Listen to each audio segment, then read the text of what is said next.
Good morning Kenya, this is Ken News Alerts. Karibuni sana kwenye Morning Tea Show. Leo is on the 17th of February 2025 and we're so happy to be here, although we are sad as Kenyans for everything that has happened during the AUC elections. Okay, so I'm your host, House of Zulfa. Karibu, and today I did that thing and let me show it to you. Hello everyone, it's me again. Did you miss me? Of course you did. Yeah, it's after all it's me, darling. Yeah, it's your one and only. It's Lewis Philip. I missed you too, all of you. But as you know, students must read and shule lazima tufanye. How have you been, Zulfa? I've been good. Yeah, that's better. Pia many miss. Oh, I missed you. That's why I had to go back and look for you. Aww. You know, something happened recently. So I lost someone so close to me, and I thought, who is the other closest person to me? Oh, of course, it's me. You know, the bad thing when you begin to fall in love and then that person goes. Paul, I will tell you, like Queen Charlotte says, sorrows, prayers. So it is sorrows and prayers. Don't worry, I too lost someone, and we had just like after a meetup, they saw that my association with my friends was not something they could go with. So they rejected you because of your friends? No, they made me choose between the how does that work? So after tulimit akaona venye mimi na mabeshte zangu tuko, we can never be like that. I can never be like that with them. So after meona tu mimi na mabeshte zangu we are too close, na mimi na yeye ndio tunajua, na sijui haraka ilikuwa ya nini. So akaniambia mimi nimeona wewe na beshte zako you are closer than we are. So I tried explaining to them that with time we will be close like that. It is life. Yes. Akaniambia choose either me or your friends. Okay. So I chose your friends. My friends, because they have been there with me. If you don't choose me, who will? Yeah. Now, as you chose your friends, Sawa, is the same way that Raila chose to quit. Why?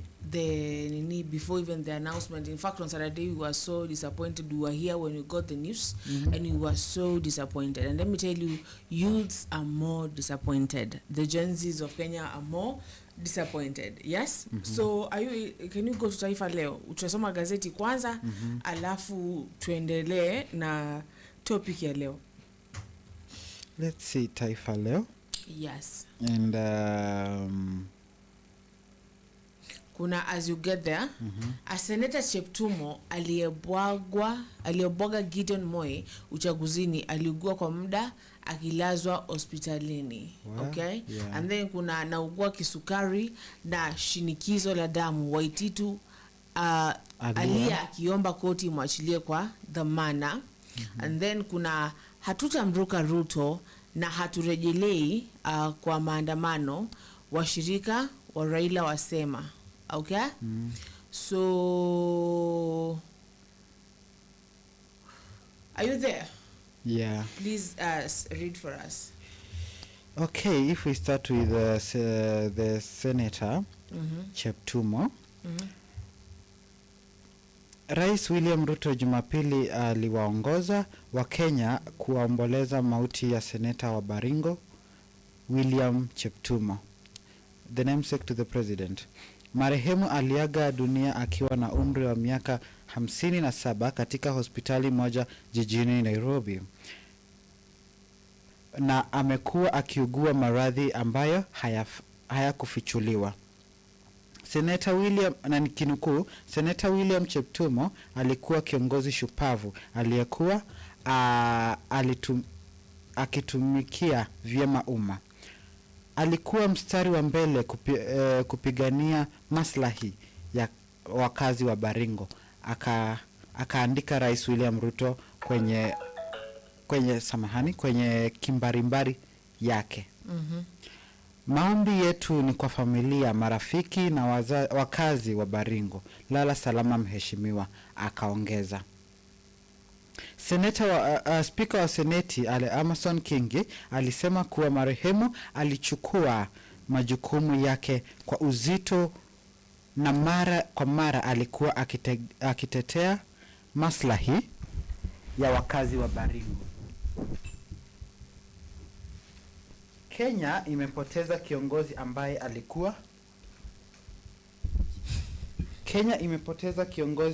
alikuwa na imani katika ugatuzi naungana na familia yake, watu wa Baringo na Wakenya wote katika kumwomboleza, akasema Bwana Kingi. So when did this happen, by the way? A few days ago. Yeah, a few days ago.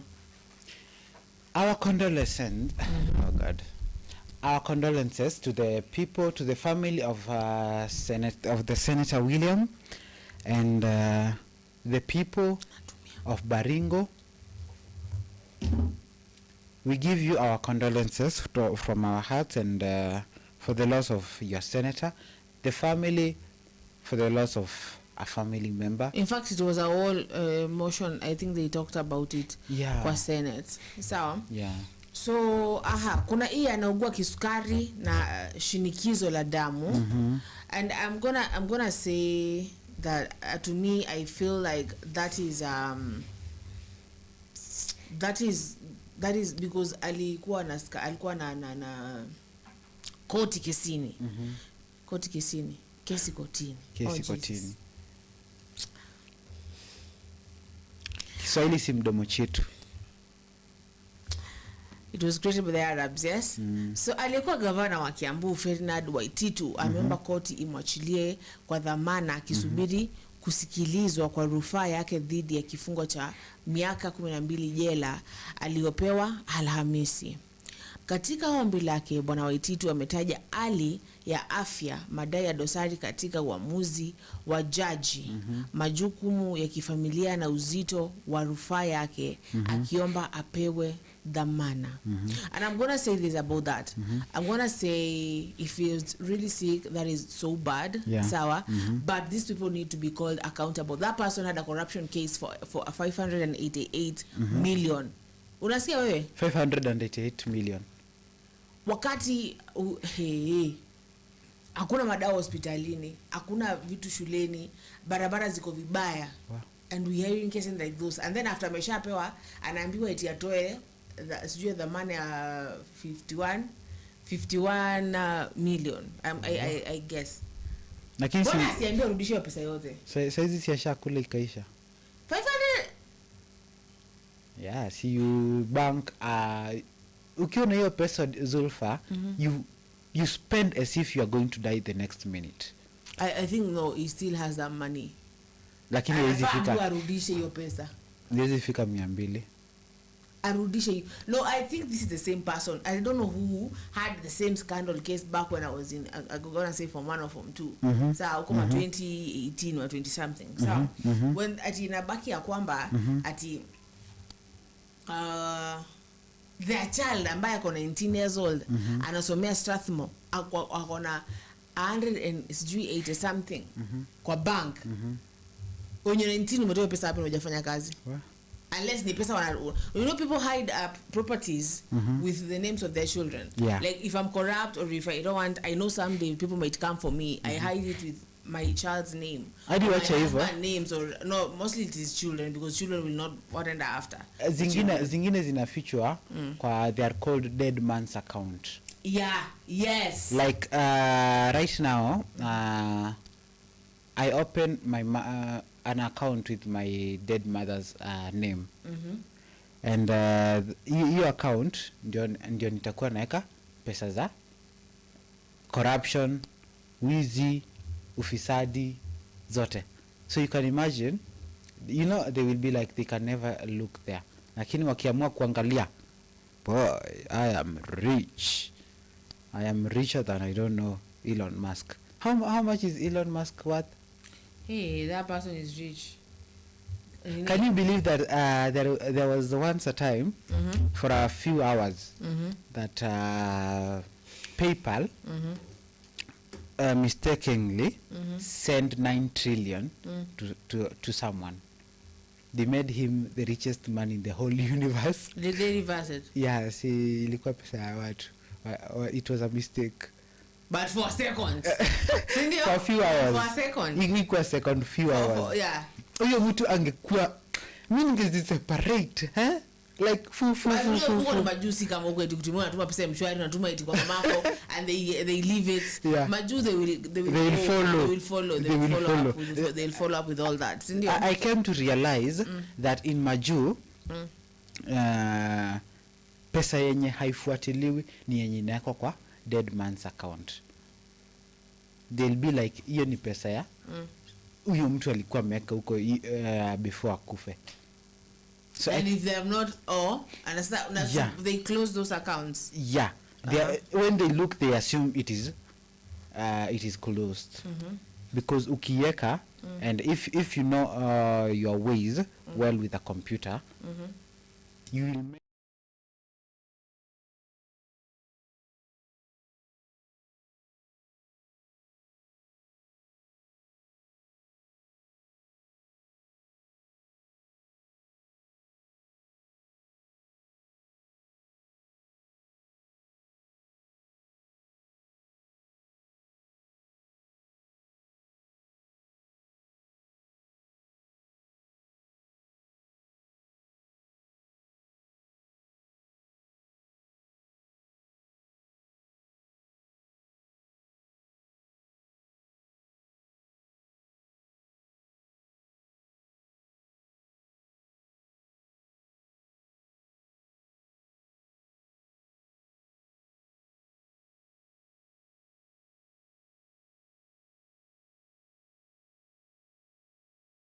So as I was saying, unapata if you know your ways with a computer well, you can remain untraceable, untrackable, and no one will ever know that dead man's account is even in use, even once was even in use. I think one day I'll learn how to track something or crack something, and I will have several.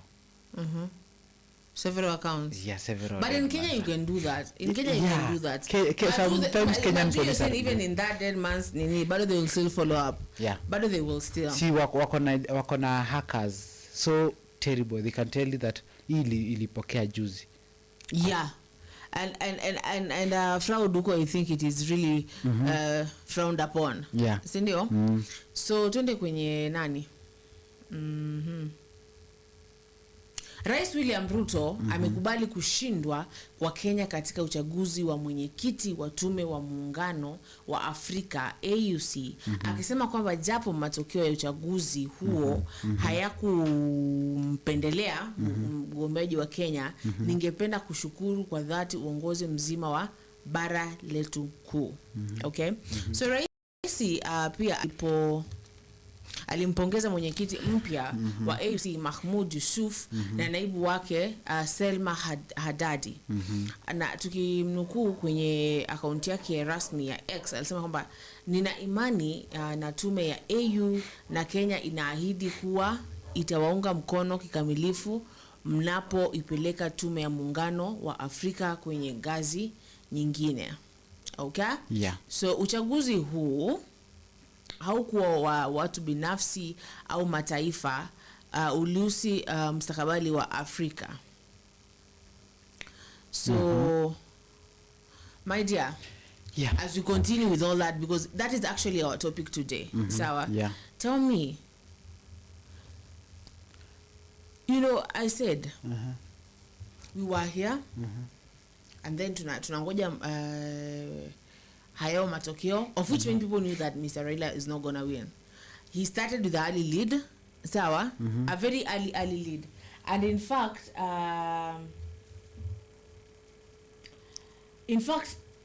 people were like, you know what, sawa, like I think the Gen Zs were supporting Mahmoud. Yeah. they were supporting Mahmoud. Yeah. And people were really disappointed with the fact that Mr. Raila dropped out. Let me tell you, I saw that ati Raila ame drop out, and I was like, oh my god. See, it is said, never fight a losing battle, darling. If you fight a losing battle, you have 0 chances of winning, and 98% of humiliating yourself, and 2% of never raising your head again. But there's something called losing with grace. Losing with grace is unakaha, you don't drop out. You just see it through. You see the race through. Alafu unafanya nini? Una like dropping out. Yeah, you can. Dropping out. You can. So you support the dropping out? Yeah, I support the dropping out because you can't win a losing battle. Mahmoud was a hot cake. I loved that guy too.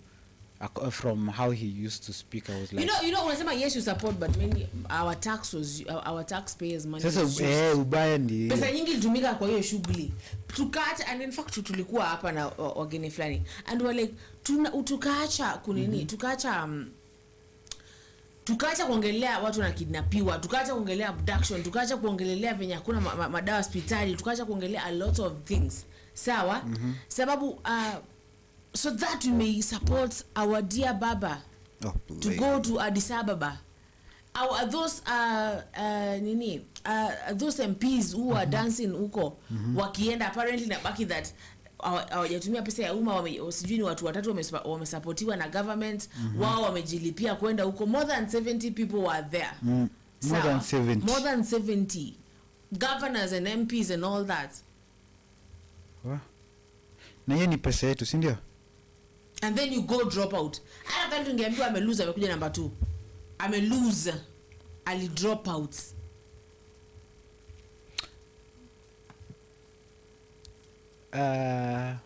Zulfa. Yes. When a chicken is in a fight, ile unasikianga inaitwa rockstars. Yes. Fighting. Moja ikiona inashindwa, inainuanga mchanga. Inaanza kuflap its wings to the sand.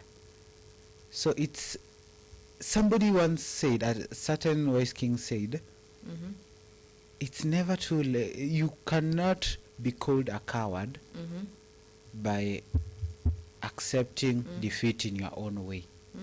So I see that Raila was like, hapa aliona hapo, instead ya to humiliate himself, wacha tu a step down. Because but you know he is rich, so yes, he's rich, he's filthy, damn filthy rich. Why didn't then he use his own money? Because he was backing the president, and so the president was like, he was backing the president, as in he has the president at his beck and call. So and he was like, so they sat down and they were like, you know what, let us use Kenyans' money to do this, and then you go there and you go drop out. Definitely. Seriously, it's not good. It's not good when you go back to the history of Mr. Raila. He does this tangu 1997. But mbona nakuanga hivyo? Lakini people say, kuna mtu ambaye alicomment back then akasema ya kwamba now he believes that he was gassed. Definitely. And there's this thing, in fact, that nilitumega babake akimwambia sijui kama, I think he went against his own father, the Moi thing, and the father was like, kama mwenyewe nimepigana hivi, you will, until your sunset days, you're never gonna get it. Yeah, see, that is, when we were looking at Raila, I said that conspiracy is there. And 90%, even today, it is said that every myth has some truth in it. Every fairy tale, the myth of Apollo has that truth in it. Even the mythological gods of Greek and Hindu and Chinese. They all have some truth in them. So definitely this has truth in it. Yeah. Because anyways, let me tell you, Sawa, you know, he disappointed the Gen Zs back last year. Is it last year? When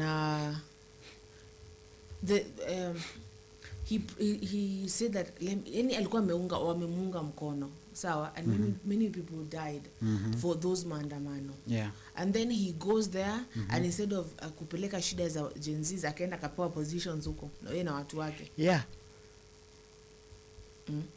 And Gen Zs are still upset. Right now they are rocking.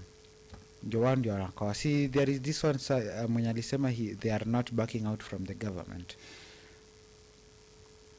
So, lakini why do they do this to us?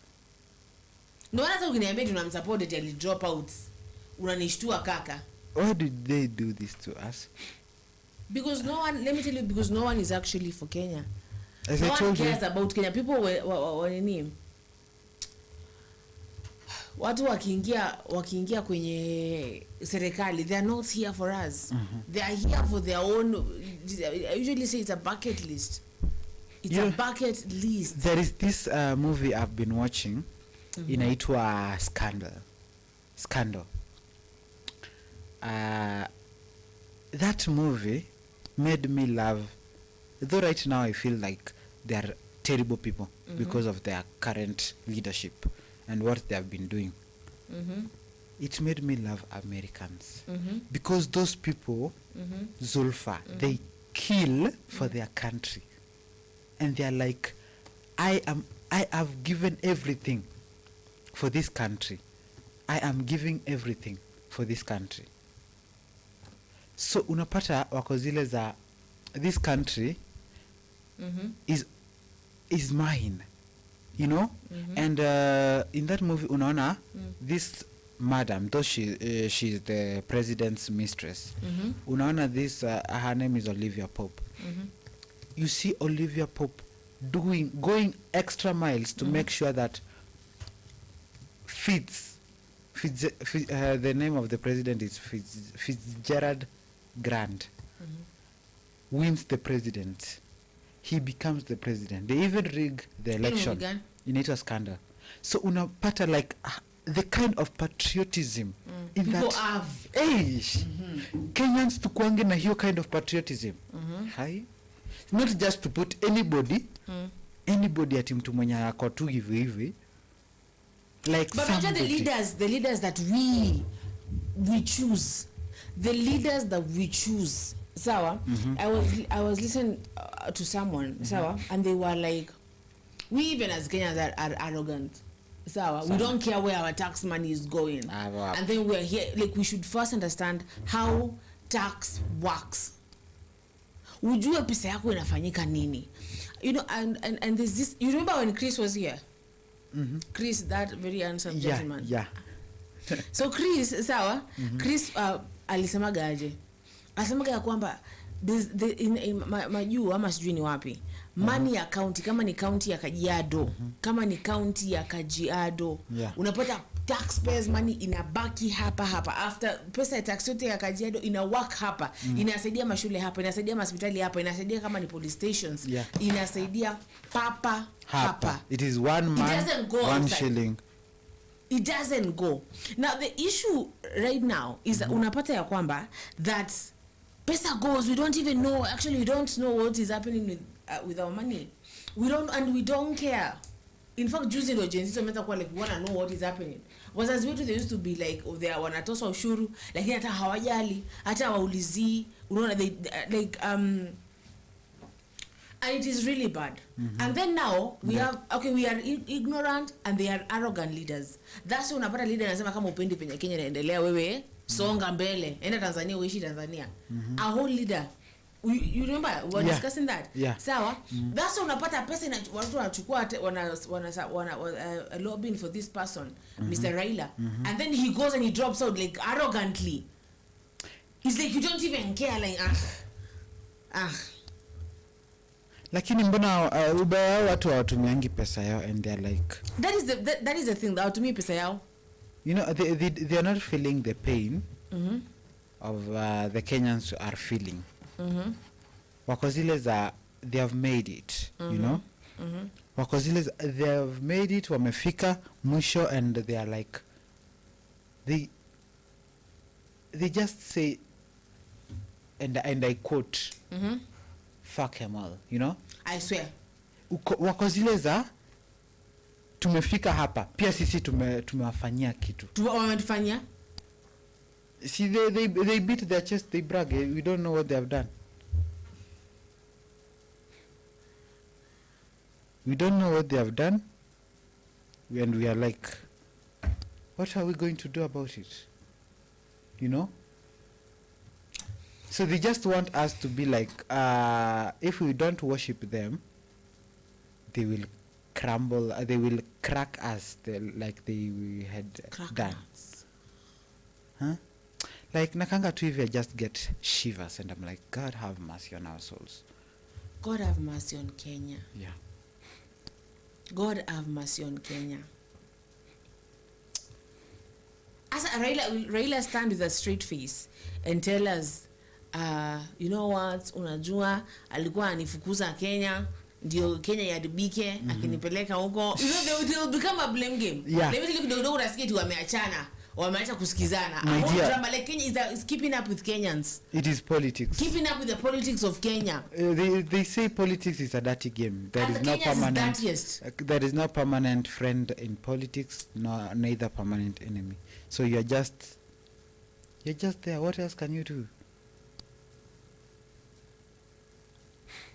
So as life goes on, we need to learn that if we do not stand and ask questions, as Olivia Pope says, questions will be asked, and when questions are asked, answers are demanded. They're not needed, they're demanded. So maybe someday Kenyans will be wiser and answers will be demanded. And when answers will be demanded, answers will be given. And answers will be You have to speak given. in like that. Yeah, that accent. to emphasize on the fact that answers. What do that again, darling? Answers questions will be asked. Questions will be. Answers will be demanded. And not just demanded. They will be demanded and they shall be given. They shall be given. When Kenyans will be wiser.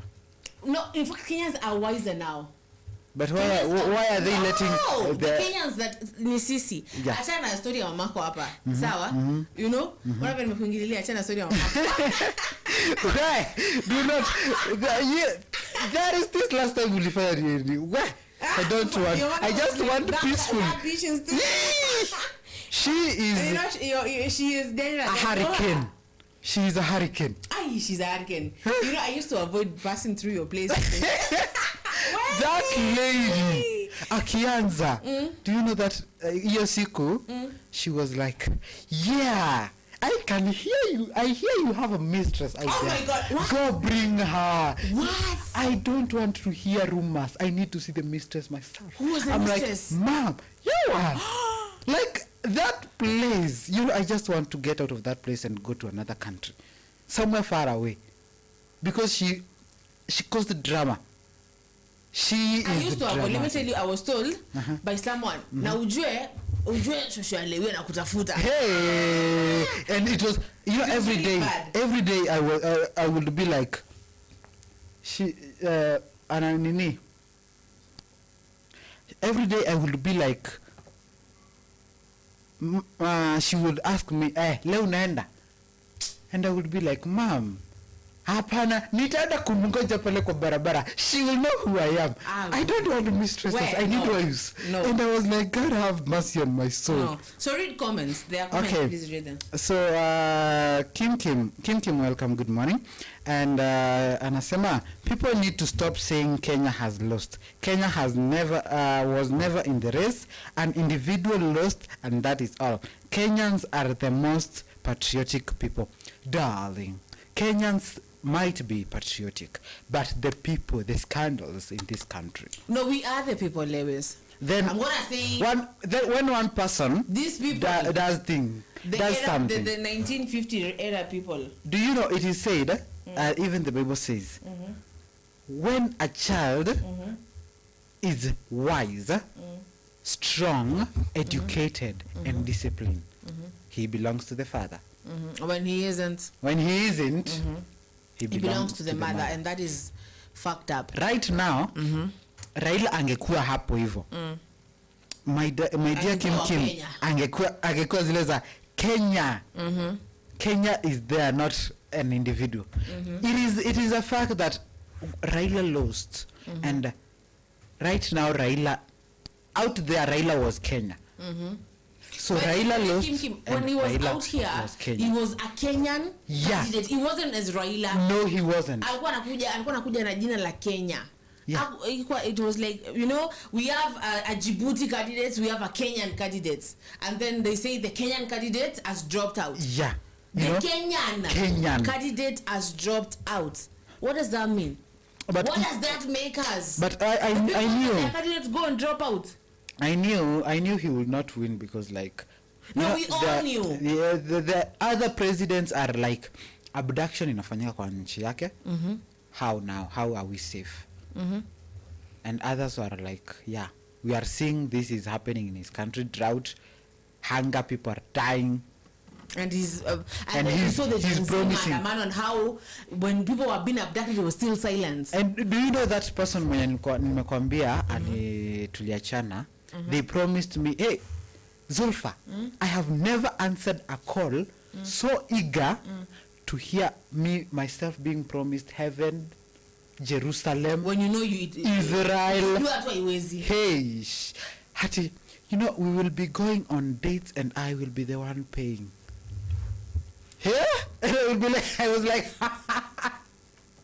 dear God, you know, after every month I will be gifting you with whatever you would be wishing, like just to wish in the stars. And I will be like, God, where was this?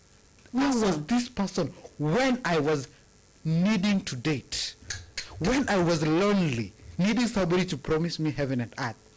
Hey, but I was promised. But once my friends were like, hey, you know what? This and this has to be done. I need your help. And I was like, you know, friendship calls. It was a 411 call. He was like, no, she was like, choose either the 411 call or me. And then I was, so it is either you or sawa 411 call, because you hadi nikipiga because after aliniacha I called friends, though hauko online that time. I called others tukalia pamoja. You know what? I'm not even gonna get to that because I'm very disappointed. I thought that we were Evie, but apparently. But you are not online. I sent you. I sent you countless voice notes. When we say I'm not different. God, so, I love you. Read what Kim is saying. So Kim is saying that Kenyans support their own. Even athletics, you always see how they give it all. But if something is done with malice, they will not board. Okay? And then anasema ya kwamba support has to come naturally, not through guilt. And okay.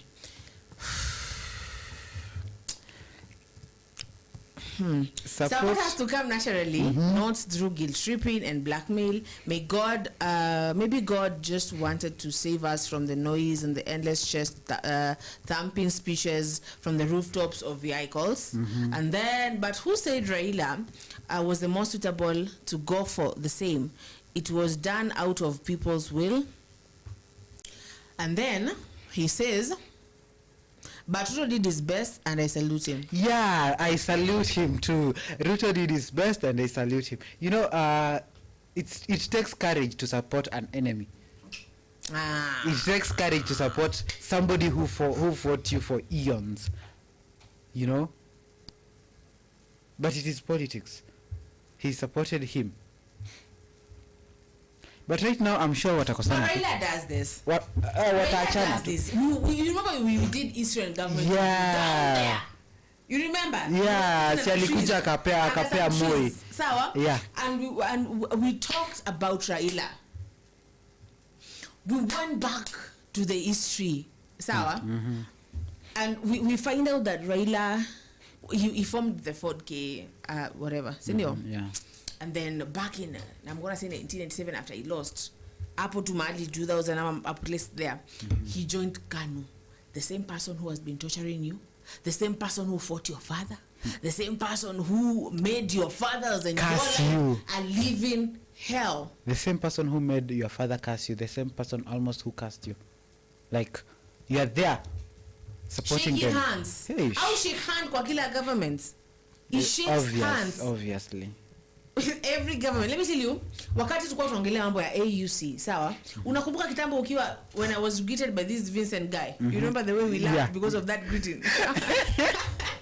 So another one comes because I said, I said he's not gonna win.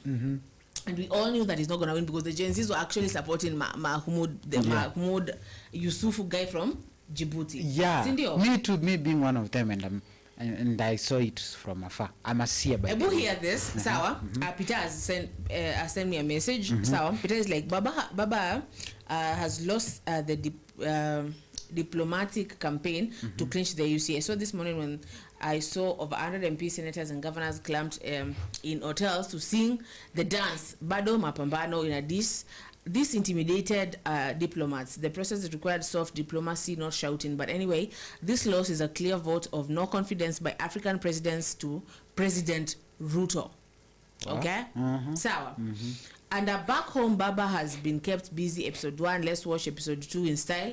But again, how do you lose with full support of the government system twice? It's a long con.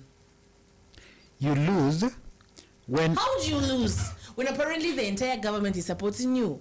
You lose when the people are not supporting you. The people know your country has problems, Zulfa. Out there, everybody sees the problems your country is facing. So, everyone. So this one also, sawa? Yeah. Hey, Mambo Joel, long time, sawa? But I love that when you see that people from back there, sawa? Yeah. So hi, welcome. And I'm that Baba's failure to secure the AU seat was a hindsight expected.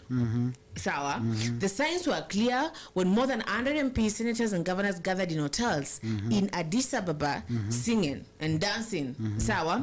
And the process required more refined and subtle approach, not loud and bold tactics that were on full display. This misstep ultimately undermined the chances of success. Wow. Sawa. So I think we all, let me tell you something. Sawa. We all, kila mtu alikuwa anajua ya kwamba he is not gonna go. Yeah. Sawa. Yeah. He's not gonna take this thing. We all saw it. But we were in that stage of denial, you deny. Let me tell you, you see red flags, you deny because you're trying to convince yourself like, I mean, overthink, but I overthink. Yeah, iko tu venye iko. He is cheating. Hakuna chati ama ni venye ako busy. Mbona achukui simu yangu? Mbona nikipiga? Mbona ananiongelesha akiwa amekasirika? My dear, they are cheating. Ama a worst example, a terrible example, not worse, terrible. You are like you are a guy, and when another guy spanks you, are like you enjoy it. So you are, but you are like, no, apana, I can't be. You denial. So Kenyans, we were in denial, whether we like it or not. No, which can let me ask you, so apart from the government and what to come out Omosh, so because Omosh was there 1 hour. Omosh ni tutamuita nini? Damu ya Raila. Die hard. Hey, you can kill Omosh rather than convince Omosh that Raila is bad. Just kill him akiwa uhai, no matter the torture. Hata simama aseme Raila can lose anything. I respect that man. I love that guy. Mimi ni kwangu na die hard fan kama huyo. Hezolfa. I could even make a statue of him. Like, but speaking of statues, as we continue with this thing, do you know that Mama Leonard died? Mama Mbotela. Oh my God. Oh God. Oh my God. Okay, you'll hold me after this because I can't walk again for a minute or two. Like, Mbotela. Yeah. He's even buried now. Oh yeah. Where was I? Kukua comrade na kumix mapenzi. So he died, and you said statues. Yeah. Do you think that he deserves a statue? He deserves that man. He is the ones of God. He's the ones of everything. Do you know my wish in my life nasemanga, one, enter the White House. Two, yeah. We have a White House here. Yeah, in wachana ya Machakos. Nataka hiyo. Even I want to go to the royal place. So hadi wacha hivyo. Greet the monarch of my time. My biggest was to shake hands with Queen Elizabeth II. And when that happened. Yeah, and the shit happened. But right now it's the monarch of my time. I need to greet him, like nimsalimie nimwambie your majesty. Like that's what tu kusikia tu how people feel when they are like your majesty. When you say that to a real king. Let me tell you, my grandfather used to call me British, okay? Yeah. So at some point it's gonna go down. Okay? So this is one of our best. Yeah. So about Mama Mbotela, yes, I hope I will argue later. Yeah. I will hold you close, baby. You don't worry. Yeah, so it was one I of will the tell you people what happened. But usijali pole nimekuambia hivyo on here. Yeah. But I thought you knew. You know, you could I can tell you like the other person. You could have started slowly. Today you could have told me he's sick. Tomorrow you could have told me kulipia nini? So this is Shaz. Hello Shaz, how are you? Sawa? I want to look at Felix. Felix, look at me. Felix, look at me. What has been transpiring? What has been cooking when I was away? Mpaka leo amejificha nataka kuingia kwa nini kwa live. Shaz, because he confessed his love. Shaz on 14th. We even sang a whole thing. Valentine's. It was a whole thing here. Oh okay? My. So sasa vuteni viti. Sawa? Msikie story ya AUC. AUC, wacha nikae vizuri, wacha nikae kitako. I want to know which camera am I going to face? The front one. Okay. So, haya. I'm reading the way she is doing this. It's so dramatic. Sawa? Sasa vuteni viti msikie story ya AUC. Ako like, haya. Even though mshini anataka mzuri, sindio? Yeah. You see how initially ODM was claiming they have no pact with Ruto, and because Baba only gave them, let me put it there, only gave him experts because country was burning. That's a question, sawa, and Raho sat with this circle and told them he's negotiated with Kasongo for position at AUC slots. In a brackets. Museveni brokered the deal. Yeah. And that's why he was here. Ish. But hajasema hivyo huyu, mimi nimesema hivyo. Sawa? But in capital letters that he'll resign as AUC chair after gunning networks and resources and vie against Ruto in 2027. Raho biggest dream is and has always been State House. Higher.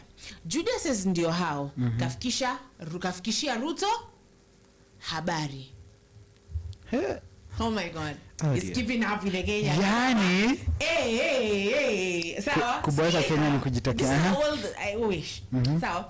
So, Ruto pia sat his circle down and decided they'll pretend to support Raho but sabotage him on the votes. Okay. Like, huh? Oh boy. Inafikanga mahali mpaka mimi siasa za Kenya zinanishinda. Where? I start counting, you know I'm good at counting the stars. Story Jaisha, ni umbea. And you know how much I love umbea. Sawa? So like asema ndio aonekane failure home and away who betrayed Gen Z's. Thus Pansha is 2027 chances. What? Anyway, sawa, it's to be ahead of the game. So What? he's changed mind. Sasa hata resign from AUC. Happened your on bills like Wandagi, Junet, and Wanga started shouting that Luos will support Ruto for 2027. Will they? Wait, nataka nikuulize swali. Niulizwa. How we together hadi hapo? Are we together? We are together. Baba upo? Sema nipo. Mutuse, are we together? Yes, we. Yes? Yes, I am with you. Yes, you're with me. Yeah, I am with us. Yeah, are you with us? Yes, I am with us. Thank you. That was what I am with us. But this is the umbea. Wow. This is the umbea. Yani, Kenyans sit down and plot evil. Let me tell you. With outsiders. Do you know that movie Dynasty? That series Dynasty? Yeah. This is even much wicked. Let me tell you, someone should write a series of this politics. Like, keeping up with. Mimi niliwaambia I'm just writing as Kenya as a monarch. Wait. Yeah, and it's coming out very and it will be you should show it to me. Yeah, it will be my first publishing book. Thank you.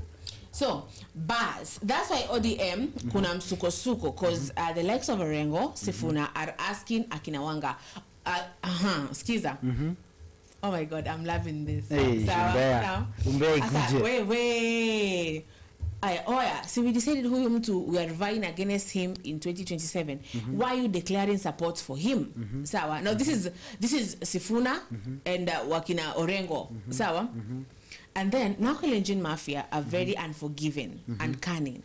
While Baba changed his mind against 2027 ballots if he wins AUC, Akina Farouk decided njia ni moja, pour money and resources and pretend to campaign for this old Luo Wanka. Oh my God! Oh my God! Yani. Oh my God! This. Oh my God! You should write a book. Design when you pay story, Nico like. Way.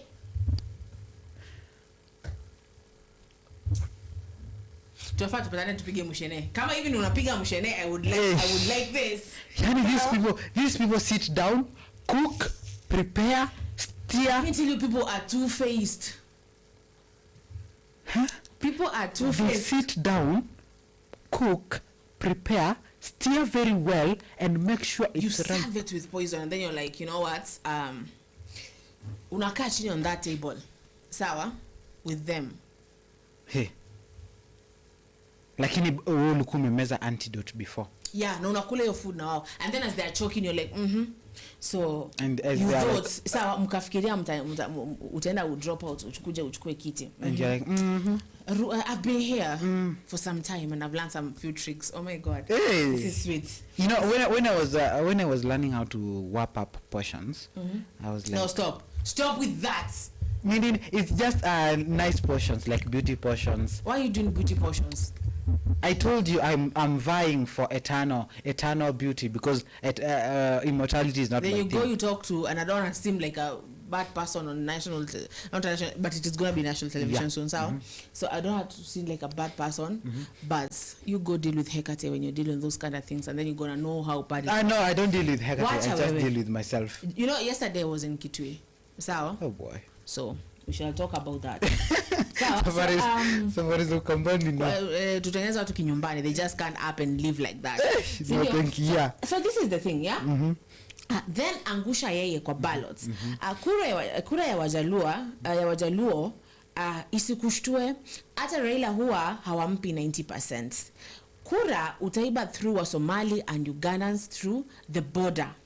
That's why Ruto friended Museveni. That's why Ruto friend Museveni did not show up to votes. His representative had explicit instructions to vote Djibouti or abscond. Damn. That's how greedy conman got conned. Out of AUC seats, angetulia tu, our channel na Ruto 2027 would have been his, 2027 would have been his to take. Sawa? He never lands. No. Now, the Kalenjin Mafia are planning to sponsor Ndindi Nyoro against Matiang'i, who coordinates to ruin Mount Kenya block.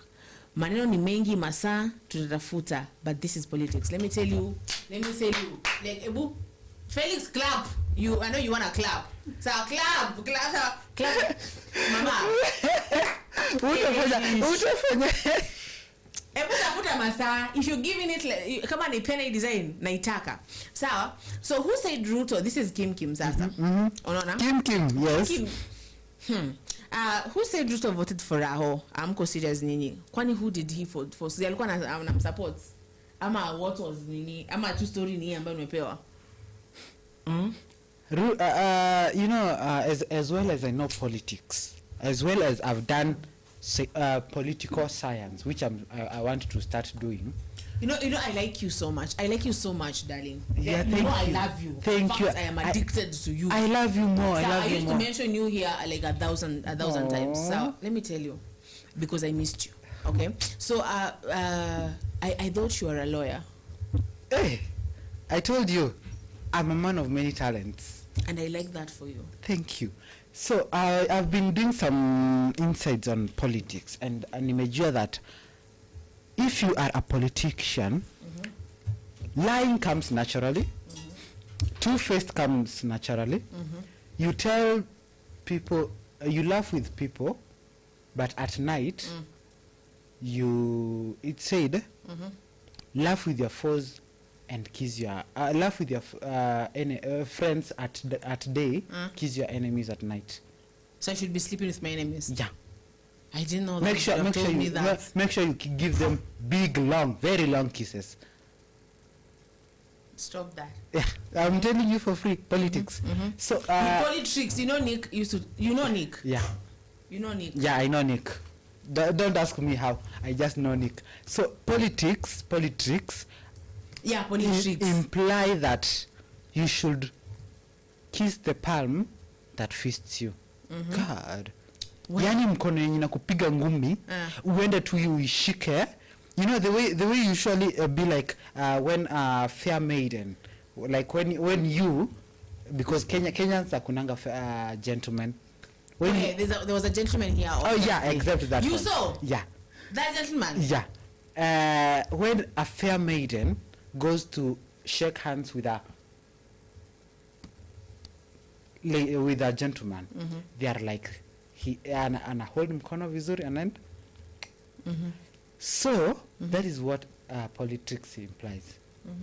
If you want to succeed, make sure you are like, you bring that hand that inakupiga ngumi, uishike vizuri, uiambie we mkono ulinipiga ngumi. If you want to succeed, if you want to succeed, succeed. God, wacha tu nijifanye hiyo sijaelewa, because no, King Julian said that. If you watch King Julian, sawa, there's no succeeding.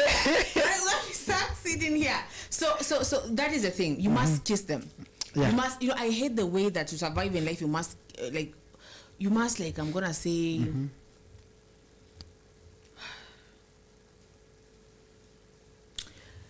You must do what you've said, Sawa. You must kiss these people that are like. You must do that. You must give them smooches.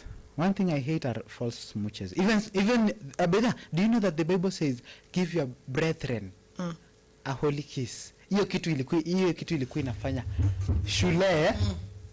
Like in our school, it was forbidden to kiss, but to do anything. Kwani kuna shule ambayo iko allowed to kiss? Yes, kuna shule they are allowed for socializing. Sasa hiyo during CU and I don't know, none of those kind of events.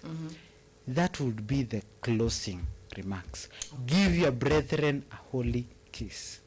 Watu wangepeana mamunju. I'm gonna ask you a question. I don't get into your stuff because I will get distracted.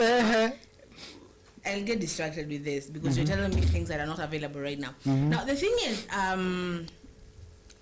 Remember that people are going to support Ndindi Nyoro. Do you know this Ndindi Nyoro guy? Yeah, Ndindi Nyoro nishaimsikia somewhere.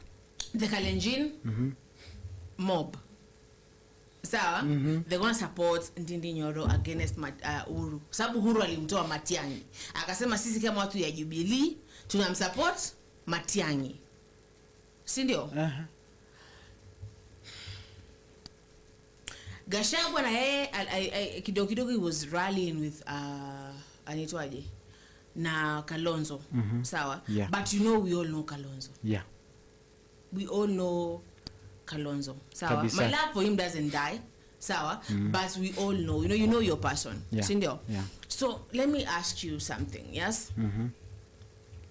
Do you think the Murima region is so stupid in wako wajinga sana hawaizi ona vitu kama hivyo, tricks like those, like you want to support those separatists ikura because there are people who are going to be going with Uhuru because apparently Uhuru is the kingpin, is one of the kingpins. Yeah, Murima. My darling. Sindio. So do you think they will be so naive or so stupid not to see that hii ni kugawanishwa, wanagawanishwa, who hawa support Ndindi Nyoro na hawa support Matiang'i, ama they will go with the person that wameoneshwa. Na ujue bado Gachagua hajatuambia what is, anatupeleka tu pole pole like slow, you know, anapeleka hii nini pole pole. Sawa? Yeah. So tell me. Okay, one thing I can tell you is that if they cannot realize that right now, kama hawatagundua hivyo saa hii, watakuja kugundua tukielekea election days. Then ashakumsima tusi watakuwa wamejipumbaza wao wenyewe. They can't see that they are being... Can you trust even the Murima region now? No. Mtu unaweza mpea 200 and Zulfu mwambia aende uwe mtu fulani na ameua na jina. You know you're from that place. Why you speaking that way? Yeah, because I know my people. I know them very well. And those are not the kind of people I can trust. I can't even myself. Okay, maybe wacha nisiseme nisivunje ndoa. So I can't even trust oh God. My point is these people can do anything for money. Now they are being divided. But ukitaka kuwa divide vizuri, pea mmoja 500, mwingine umpe 200. Huyu wa 500 atakimbia na huko, huyu wa 200 atakimbia mahali anapewa. Pea huyu wa 500 once, ni wachana na yeye. Huyu wa 200 kuna unampea 200 like every time you meet. He will be loyal. Huyu wa 500 atakuwa zile za nilipewa mingi. Without knowing that, huyu alipewa mingi at once na ikakatika hivyo. Ikaisha. Huyu mwingine mwenye anapewa kidogo bado wale inaendelea. Anaendelea kupewa. So that is how it's so simple to divide Kikuyus. Money. Right now they will support wana support huyo and siku yenye ataacha kuwapea kakitu itaisha. But does Uhuru give them kakitu? Obvious. What? Hakunanga meeting ya Wakikuyu hainanga kakitu, hawapeangi kakitu, hakunanga like none. You cannot simamisha Akikuyu atimwambia ati kuja niku unisikize bila bahasha. Wapi? Even the person I used to date was like, you know, if you're calling me for business during the day, we can talk well. If you're not calling me for business, my dear, nakupenda sana. Lakini during the day, during the day, I don't pick calls. And I was like, okay, so this is how it should be. So how? Wacha tu. Chance kuulize. Sawa? Felix, my brother, I see what you are saying now. I see it. Okay. So tell me, you know, nimeona kitu nikakuwa distracted. Sawa? Have you ever seen Beauty mpaka uko like, damn. Sawa? Beauty, wacha tu. Beauty. I have seen some beauty somewhere. Beauty. There was Oh someone. my God. Mm-hmm. She is beautiful. She is. Tebu to me. I sent you. She's way. Into me. As we are speaking about this, sawa. Unadhani Gen Zs, because at this point umesikia we are not gonna we have no hopes now with Mr. Raila, because in fact the moment we heard that he dropped, I was with some very fine gentlemen here on Saturday night. Sawa. Yeah. Very fine, I tell you. And one of them, tulianza vizuri before tujue kuhusu story ya Raila at drop out, he was like defending, saying unajua baba, in fact they almost fought. So here they were like, woo, you know, so they're not even giving each other time to speak. Because we are, there's this Isaac guy was like, mimi siwezi, mimi kama Gen Z, no. And then there was this other gentleman, he was like, oh, baba is, I hope mmoja alikuwa kwa mwingine huko. Walikuwa hapo. Walikuwa wamekaa pamoja. Wewe utafanya watu wapiganie kwa hii kitu. You know, I don't want to come and find nini. But you know ndakuwa hapa sasa nimeguswa. Hey, where? Yeah. And there was this other very fine. Oh God, very fine gentleman. And very fine. Nikisikia very fine inabidi. You know, it's very fine. Inabidi niamini very fine. Very fine. Yeah. And his name actually is Gentleman. Yeah. So this fine gentleman Juma May God was give me beautiful names. He said that the government, in fact it was 100% for Ruto. Like, I'm gonna say 200% for Ruto. It was like Ruto alikuja akapata government ambayo imeshaharibika, and he has been true. By the way, it is true. Ruto alipatanga gava yenye imeharibika. Alipatanga gava yenye iko crumbling. A country which is dying, you know. Let me laugh, okay?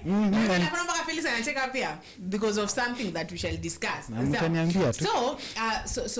So Juma is like, Ruto alipata government ambayo imeharibika. So we should give Ruto time to work. Kwanza hii na the next election apate, na in fact kiwezekana ongezewe na nyingine, you know. And sasa hapo ni mali nasimamanga huko, because but you know, you're like, I am supporting, yes, I support Ruto, but kuna ile alipata gava yenye imeharibika, and he's trying to fix it.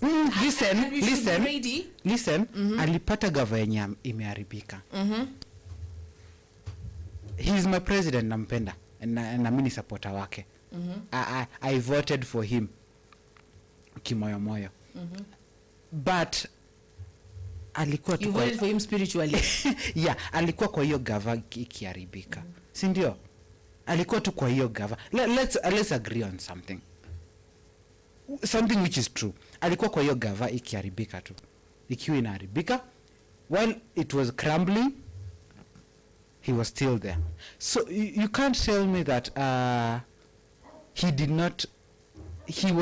he was turning a blind eye so that akiingia aitengeneze yeye mwenyewe. That is not how it works.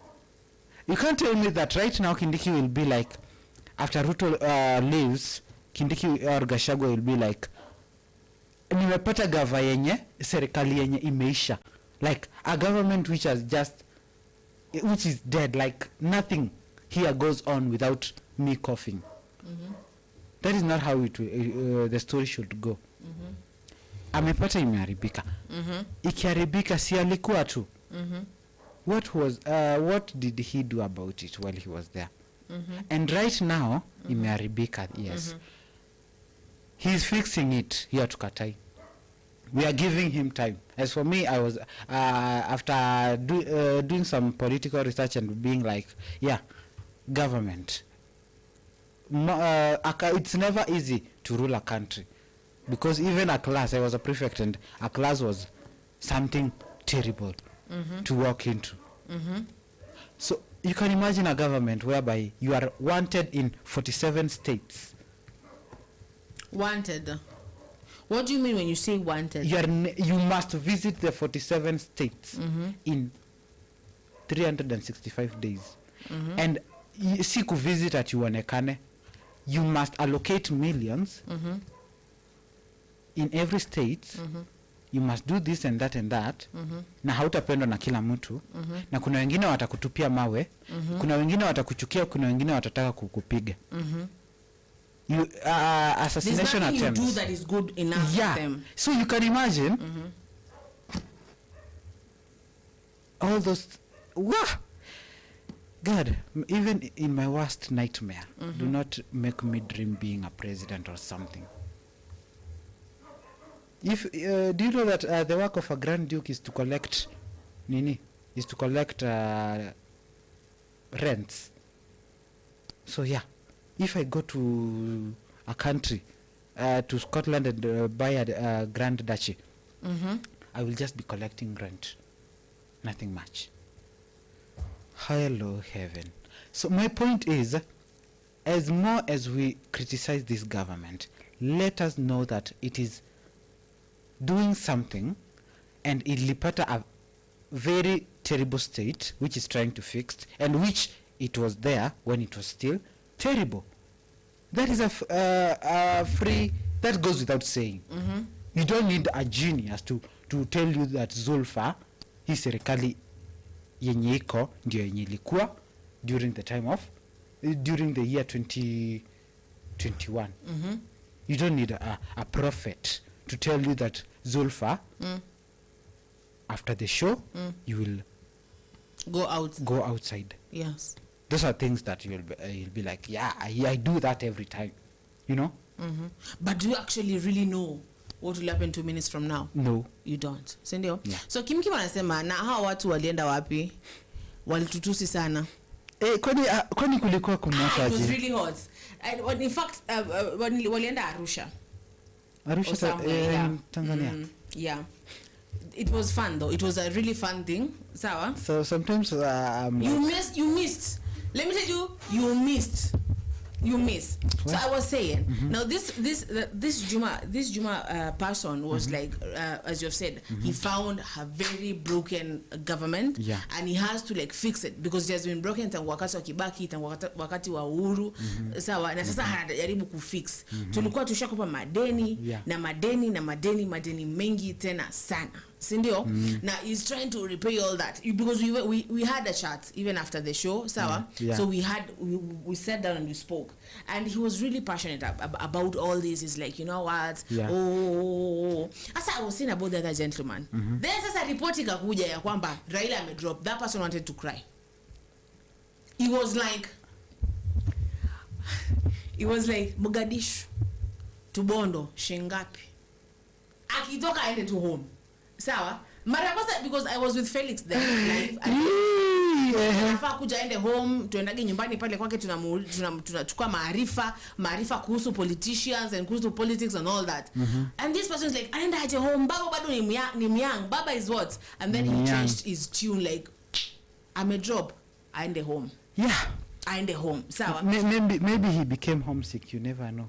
You know, being old, you have so many you undergo so many dramatic stages of life. You're like one moment you just, but if that was the plan ambayo tumesikia hapo mbele that they wanted to ruin enyewe tunasema kwamba maadvisor wa karibu na yeye ni wajinga, lakini I think maadvisor wa karibu na yeye ni wanoma.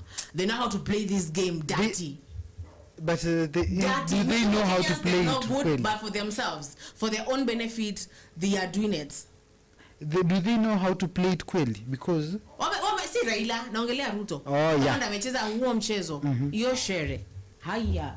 Sawa. So number, good morning Zulfa. This is one of my best people. Sawa. Very best and very sawa.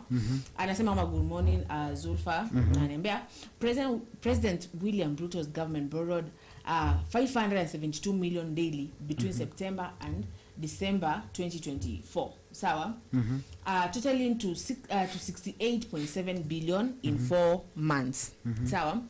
And the amount borrowed iko hivi. Cash that is 17.3 billion from China. What? In September to DEC 2024. So 17.3 billion from China, 20.3 billion from Italy. What? Italy. Where? Italy until they brought until the Holy Roman City. Europe. God. Oh my God. So I said 8.8 billion from Germany, 4.6 billion from France. Aish. Unataka kunywa mboga, unaingia kunywa mboga mwingine, unaenda pale across kwa nini kwa hoteli unachukua hapo hivyo Kanyake, kwa kibandaski. Oh my God. Sawa. Then 6.4 billion from China for Turkana roads. Oh, but then have you seen that challenge? Yeah. Yeah, Mogadishu. Yeah. I like that challenge. And then the worst part. Dubai. Sijui fanya nini? Ufike Wajia. Iende sijui Sugwa. It's a whole thing. Kenyans walai. Kenyans are never boring. Iwezi boeka huku. So 2.6 billion from China for Uasin Gishu roads. Hey. 3.5 billion from China for Kiambu roads. 1.5 billion from China for Kiambu and Murang'a roads. 3.92 billion for China from China for Taita Taveta roads. Na ujue hamna barabara. Na if kunayo, please I will stand corrected. Kama kuna barabara ambayo already we know. Unaona ile moja ile wakapaka taa chini. And they say umezidwa. Let me ask you. How stupid do they think we are? How stupid? How naive are we? They think we are still. They just don't care. Kitu kuna arrogant leaders. They just don't care. They're like, we paka yo kitu nini? Kwani watadu? Wananipata wapi? As a person used to say here, you can't just wake up and decide to drive up to and into of which anasema ku drive because akona gari. Sisi wengine utashukia town utembee mguu mpaka State House. Let me tell you, there's a day I was uko a place flani hapo, sawa, with some friends. Because ushani divorce, so friends. We are still. And the story was really good that we walked. Kuna mtu anakuja kumbuka ameacha gari huko. Because we were walking and we walked from Apple, from there all the way tunapitia huko Inange, and we are going sawa, and it was really really fun though. So the thing is that we need to make up. The road ya State House iko sawa. In fact nakumbuka kuna mtu alikuwa anauliza that ati mbona kwa tupati wale watu wa Airtel wasijui Airtel nini mbona they are not inside here in this place everything is good, like kuko fiti, kumetulia, kuko sawa. But Kiambu hizo barabara za Murang'a unasikia zimezinduliwa, zipo za Taveta, that road hapo Savo. Unajua Taveta Savo is there somewhere, and that is a very national park that brings a lot of revenue in Kenya, but hamna barabara. Sindio? No, I'll never forget. I'm the one who read that news. Sawa. He said on the 20 something that akona land huko Taita. Sawa. Akaenda church akasema hapo, sawa, come January barabara kwa imeshaanza. Imeanza. Wapi? So people need to stop saying Kenya has lost. I said the same thing in Kimki wamesema. Sawa, Kenya was never in the race, an individual lost, and that is all. Kenyans are the most patriotic peacock. When a peacock. Have you ever eaten a peacock?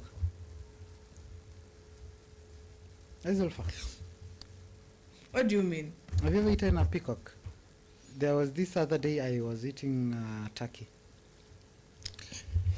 I'm not gonna. Walai.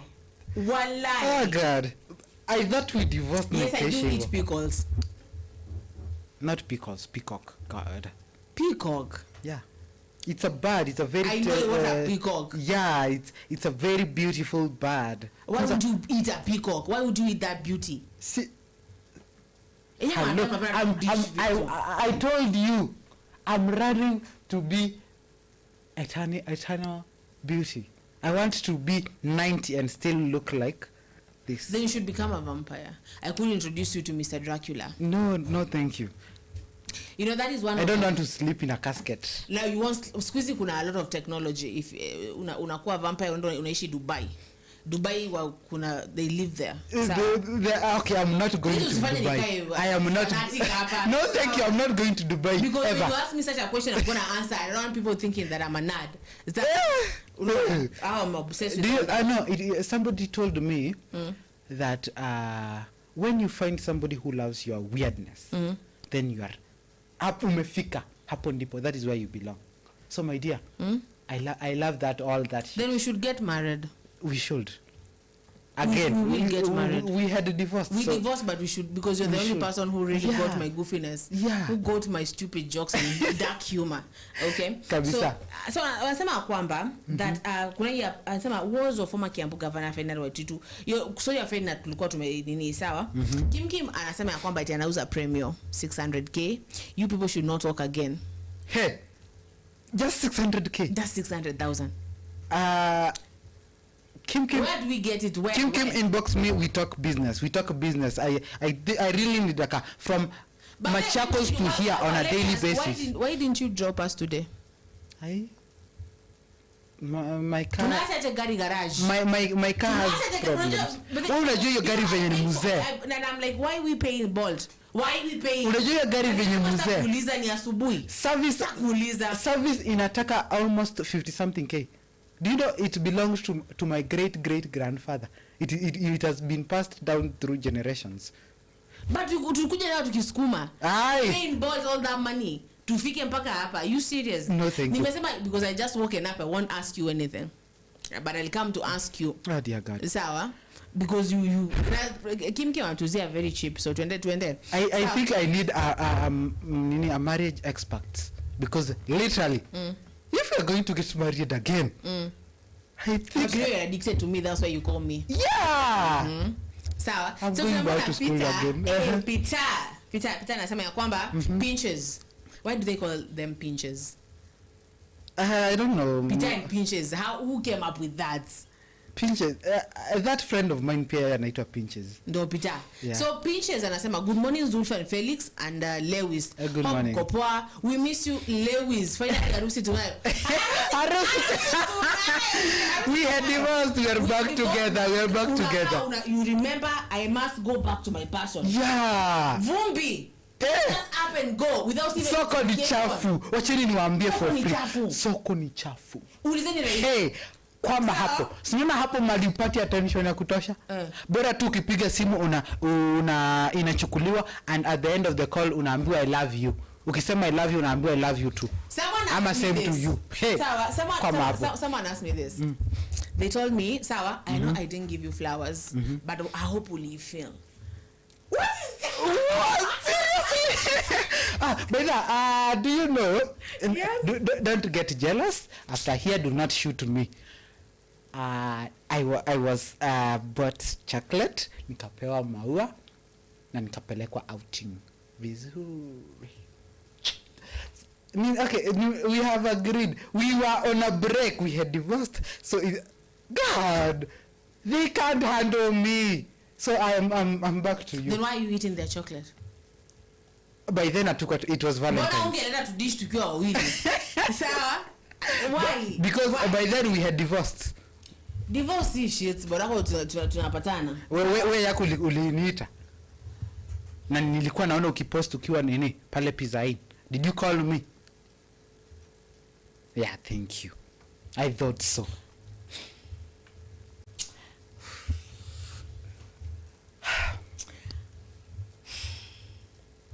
So people, I'm still rethinking the way. So this is Raila Odinga, sawa, speech. I'm not even gonna speak. Don't. So actually, even though wamesema, actually we were sure we were going to win, but the other factors came into play. Those factors are going to come out and be known, but let us not regret.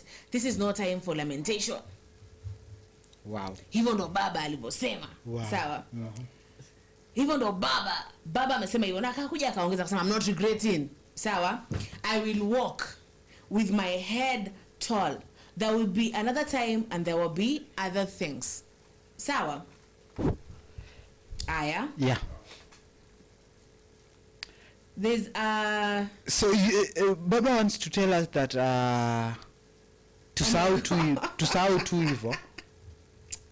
Like to just assume that was a run over or something. Hit and run. Yes. Baba wants to tell us that to assume hiyo ilikuwa hit and run. Na hiyo ni pesa yetu. Take a deep breath. This is another thing, yes? Sawa. Kenyan Joyride delegation couldn't be allowed in the AUC plenary hall. They booked the all of our all top-notch, top-dollar hotel in Addis to watch live stream coverage on TV. Meanwhile, 5 regional development authorities are facing dissolution for lack of money. Yani Wakenya, we get distracted easy. Ati for lack of money. Is there any country in Africa that is as rich as Kenya? Iko kweli? If we start counting rich countries in Kenya. I asked that question, I'm going to ask you the same question. So, there's a moment here we were talking about Mohammed Gaddafi. And Mohammed Gaddafi wanted this for Africa. Alikufa tukiwa class 1? I think. Uko kitambo? Yeah. Alikuwa? It was long Ago, sindio? Yeah. But I know he's whatever. So this is the same thing that he wanted for Africa. He wanted Africa to have one president. A president that goes out here and speaks for us. Kenya, as in Kenya ni kama ndo Africa mzima. Africa, ikwe, we use one coin that he said that we have enough gold, that we could use gold currency. Unasikia? Gold currency. See, that would make the economy very bad. No, it would be very good because these people will be wanting that. Sawa? Majusi, Americans, they're led by one, but they're all continents. Yeah. Sindio? Yeah. So you could have been that way. And Muammar Gaddafi really wanted that. And he was assassinated for that. Sawa? And I asked the same people that were here and they said that Africa wasn't ready for that your time. Sawa? Africa, pardon me. I'm going to read as you do that. Sawa? I'm done. So, good morning. At Kim Suluhu, Kagame, Ruto, Burundi, Rwanda, and Somalia didn't vote for Raila. And I'm told Ruto changed his support at last minute. Maverick Auko has something to say about Maverick. Do you know Maverick used to work for my boss? Maverick Auko. Yes, I talked with my boss about Maverick Auko. And it was like, she used to work for me. She's really intelligent. And she's fucking intelligent. IQ yangapi? Lazima 580. Even Brian Walter O'Brien ako. Yani nataka kusema movie zote zenye nimewatch Walter O'Brien. Anything you think you know, I do know. Sawa? I am literally thinking twice about that. So I'm going to say that woman is very intelligent. I'd like to meet her. I like meeting intelligent brains, like minds. Because do you ever look at someone, you're like, I might swing that way because damn, your intelligence. Your intelligence quotient is like that person you don't even want to speak. You want them to speak so that you get something. You capture. Like, please just speak. Yeah, go on, come on. Go on. Come on. More words. Share with me your wisdom. Share with me. Maverick akona kitu ya kusema. Sawa? She's always on X. Spewing. She's a Kenyan lady Whistledown. Let me tell you, she was like, those public toilets. I will not continue. She used to summon bandi. Public toilets zinaingiliwa na nini? Oh God, have mercy. And she's not afraid. I like the way she's not afraid to speak about it. And then she's her brain is just beautiful. Her brain is beautiful. Sawa. And I'm like, mbona nilimkosa? Alikuwa anafanya kazi hapa. Mbona singempata once we meet? I never met her though. But I would like to meet her. Like I told my boss I want to meet this lady, and he was like, I'm going to organize that. Nilikuwa naomba tu ni meet.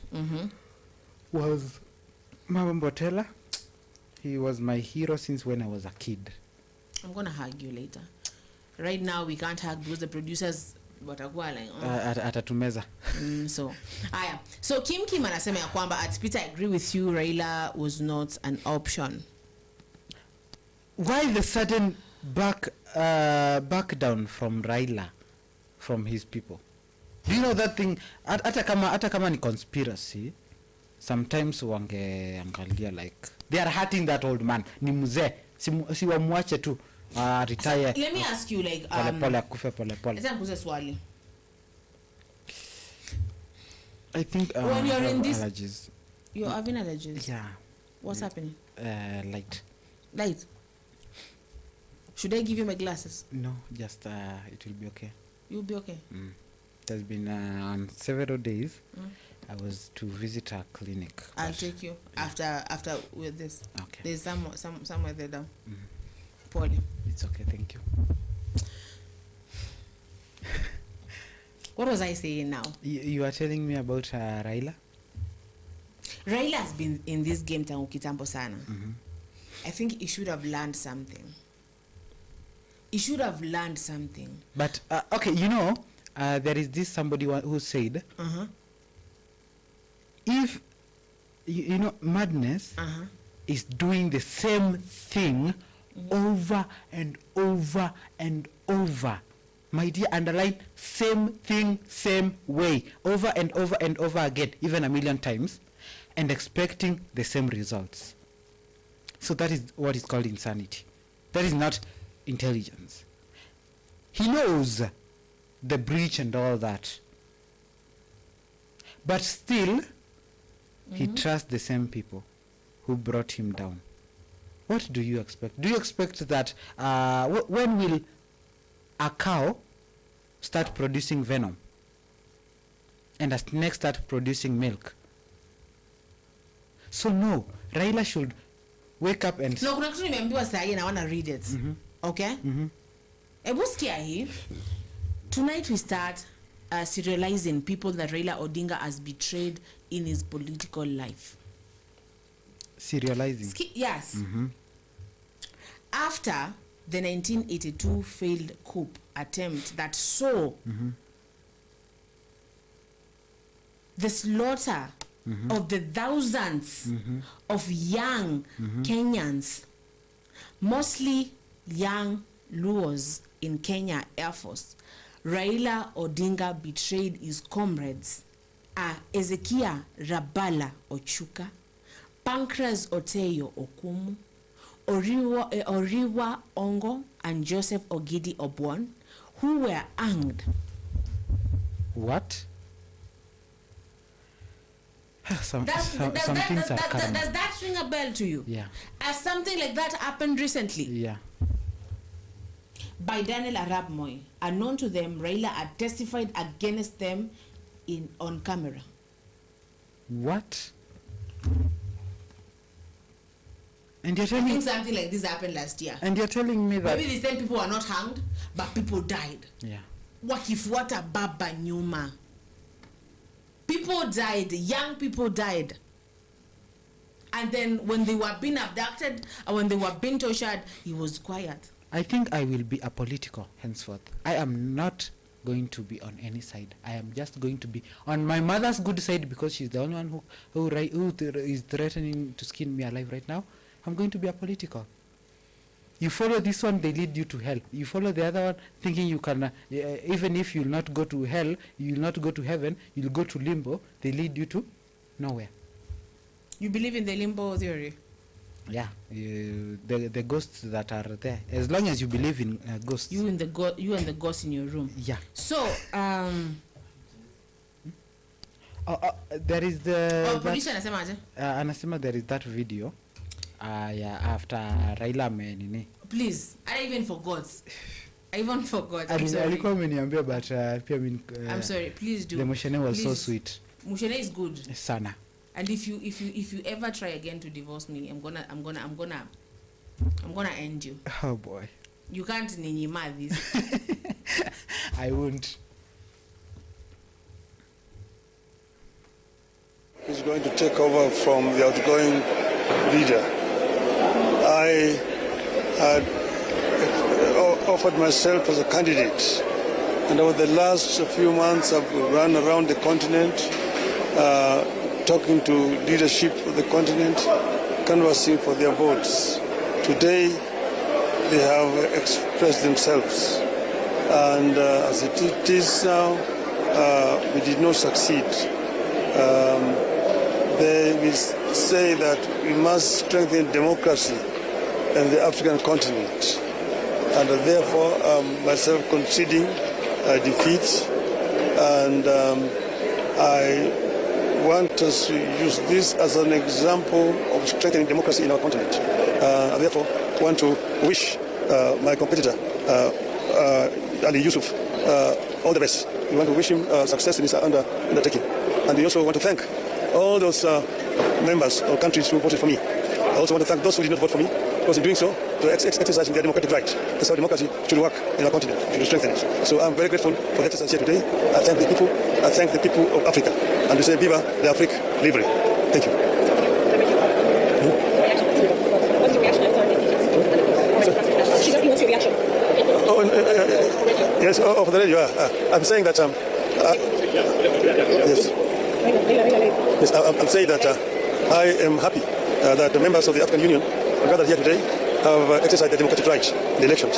I've spent the last few months running around our continent, talking to leadership, and basically marketing my policies for this organization. I have had very useful experience in our continent. And I see that Africa has a great potential. Africa is moving forward. We have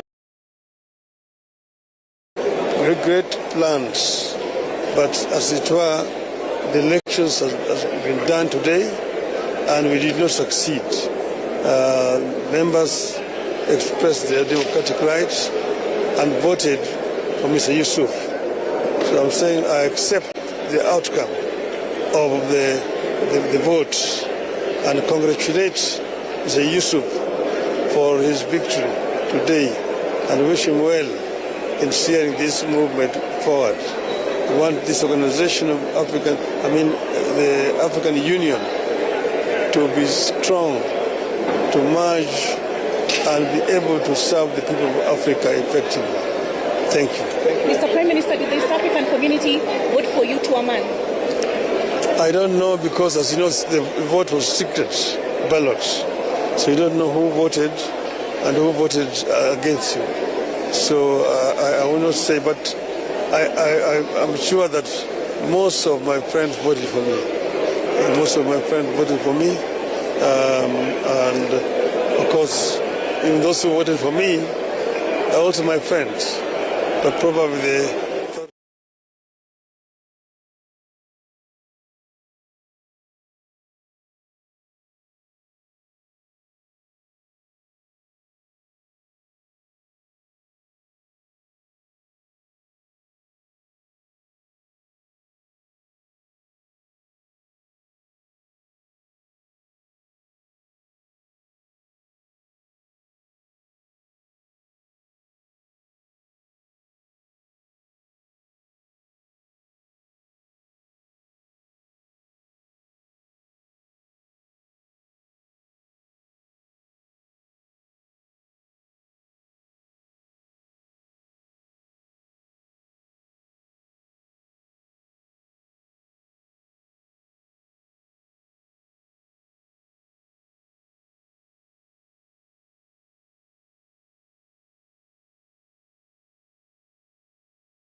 I had offered myself as a candidate, and over the last few months I've run around the continent, talking to leadership of the continent, canvassing for their votes.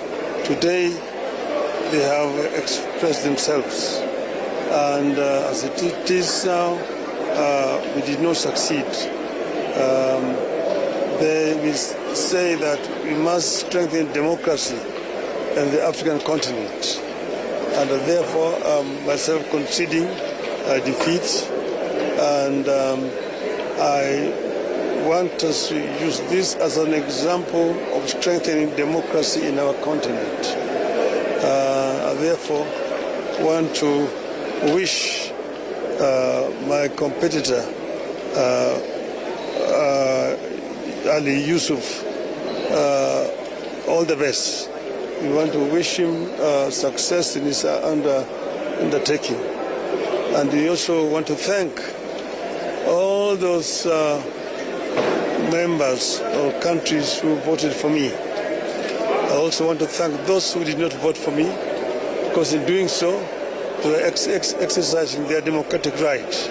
That's how democracy should work in our continent. We should strengthen it. So I'm very grateful for the exercise here today. I thank the people. I thank the people of Africa. And we say, Viva l'Afrique libre. Thank you.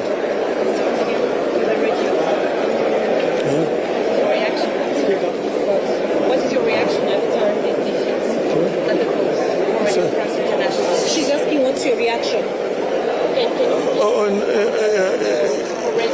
Yes, for the radio.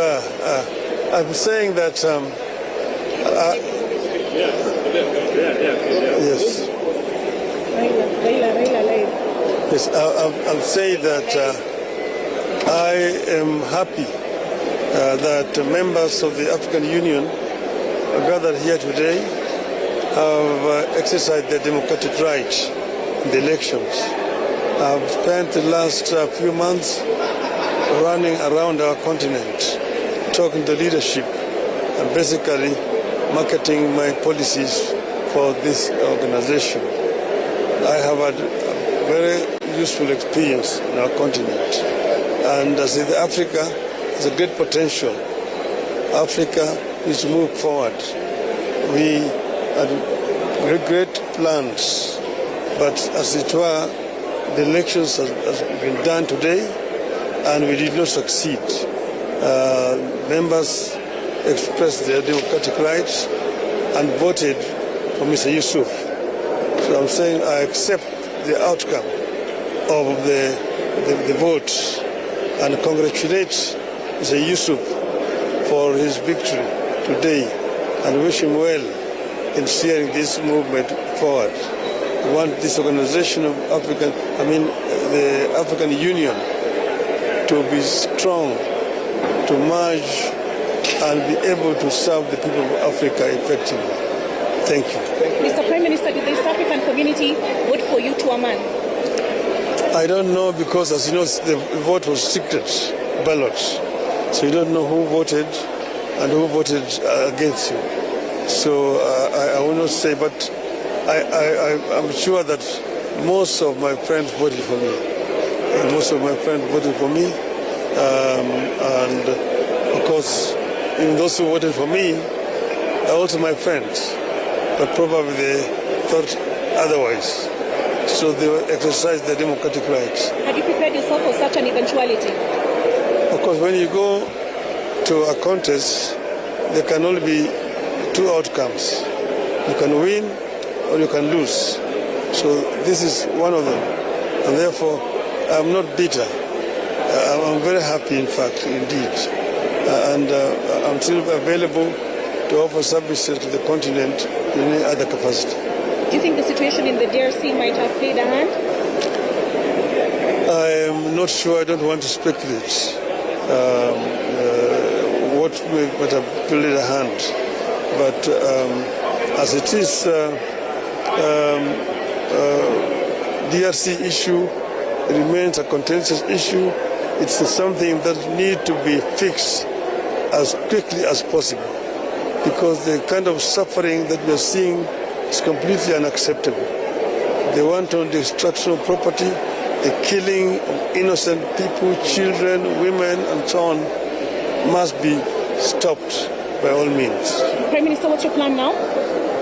Because my plan now is I will go back home, and so many things to do back home. So thank you very much. Thank you. Thank you. Thank you.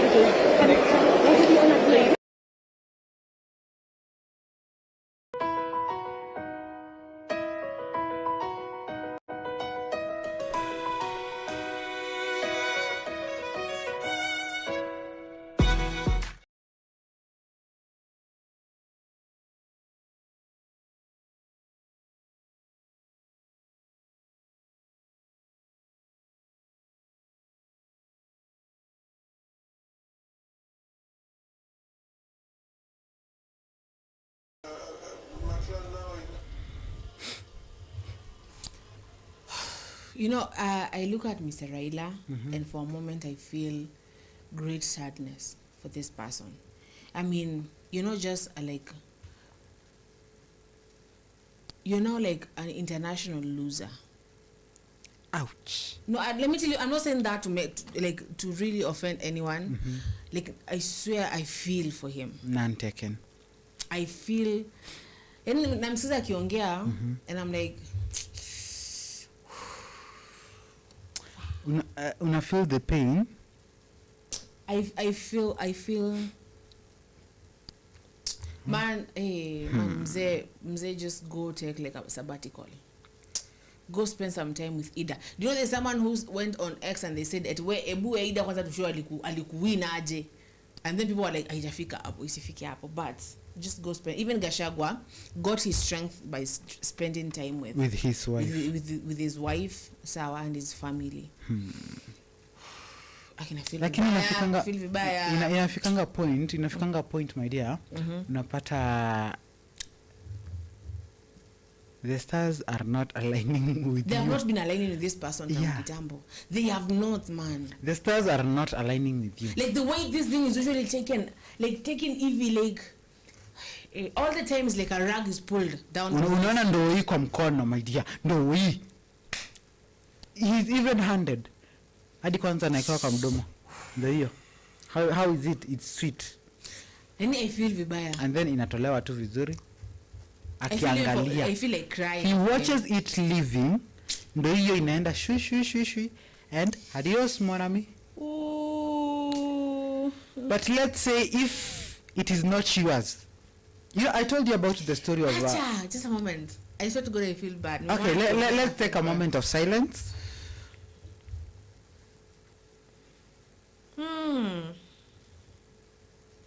Okay, a moment of silence is gone. It failed and we must go on. No. Yeah. Si mara ya kwanza. Namsikililia vibaya. Utamsikililia vibaya mpaka lini mama? This is really what happened. Kama alingani hicho kiti. So, I feel bad. I feel genuinely bad for this person. Like, how does it feel? Knowing that you are given something. I don't know if I can say like I've ever lost something. Sawa. Let me see what I've ever lost. Sawa. Hey. As for me, I ever lost you. Okay, unajua, let me tell you. Sawa. It is. You're coming where? Okay. Ebu kidogo. Lakini ukinyang'anywa ibaki alikuwa na support baba, but it's not that, it's just being a human and the other human. Sawa, and feeling bad. So Kim anasema huyu mzee amekipitia sana. Mpaka Kim is feeling it. You feel it. Even if you feel, you can see that it is not his. It is not his to acquire, my dear. It is not his to have. It is never. Back. It has never, and sadly will never be. Back tears. Sawa? Because the last time I was crying so much, my dad called me and he was like, why are you always crying? So are you okay? And I am going to be a political. So I will even say like Cyrus Bin. The answers to that are classified and only the White House can give the answers. So only Raila can give the answers on why he backed down, why he lost, and all that. Well. Alafu Kim wanasema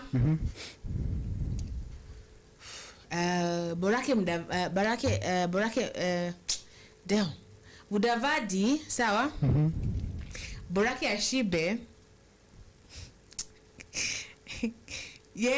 ako sawa, ako tu sawa, then you go and do that. Sawa. Like we are in this some moment alafu, you know, I love how this person comes from this to this. Sawa. It's never easy.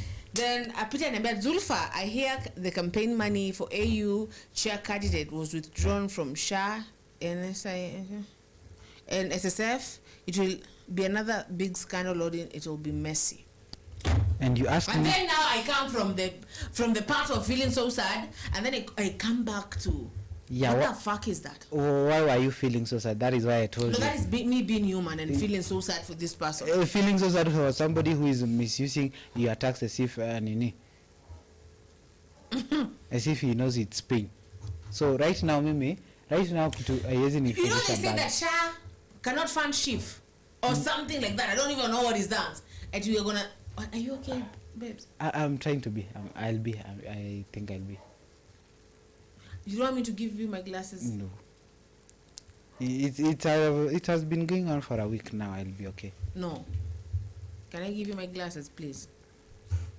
Will you be okay? I will be okay. The producer will pick them up for you. Yeah. Producer said yes. Yeah. Okay, so what was I saying? We were told that Chief is not funding Sha, or Sha is not funding Chief, sawa? And I did not get that. Okay, Sawa? it is Shah. Shah was literally not funding people from people who are outside, like people who are being treated outside. They are giving them 500,000. You remember that child who died? Was it 8 weeks or 8 days old? 8 weeks old. You can imagine. So Sham was reportedly not having enough money To fund the other thing. to fund people with cancer. Wait, kwani watu hawatoi do? Wanatoa ni venye inapotelea Even the someone katikati. who posted that nini zao pesa zao nyingi sana zinachukuliwa. A lot of money is being used. A lot of money is being taken cut from their paychecks. Sawa? So that Shah thing can fund. I don't even get what this is, because I don't know why NHIF wasn't working in the first place. Sawa? So sasa ndo hiyo scandal ndo hiyo sasa. Yeah, they use that money when people were going to hospital. Awasaidiwi. In fact, the Isaac person that was here, they said that they went and someone had any blood transfusion. Yeah, Tell me. blood transfusion. Yeah, blood transfusion. Yeah. Sawa, and ikabaki haiwezi. Are you good? Yeah, Are you good now? Yeah. I'm sorry about that. Thank you. So they went for that blood transfusion, and awangeweza kulipia hiyo Sha iko inafanya. And then at the same time huyu Juma ambaye ni government ni unataka chawa government, sawa? He was like, my Sha works. My Sha is working. Sijui mnabonga story gani? Maybe ni venye anatoa pesa. Anatoa pesa kwa mkono yake, kwa mfuko yake. Kuna pesa anatoa kwa mfuko. But akona do. Yeah, na hizo pesa si inarudi tu because akitetea serikali zinarudi. So unapata akitetea serikali hiyo pesa inarudi. Do you expect him aanze kusema, "Oh, mwajua pesa yangu haifai nini, Sha yangu itoke." RIP Senator for Baringo William Cheptumo. Yeah. Rest in eternal peace. Peace. Soros prayers. Soros.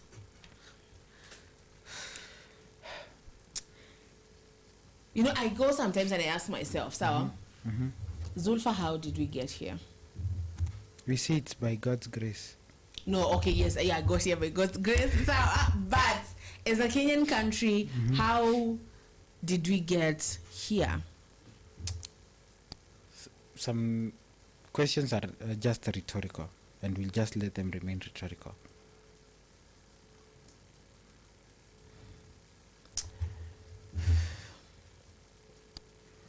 Because wacha tu,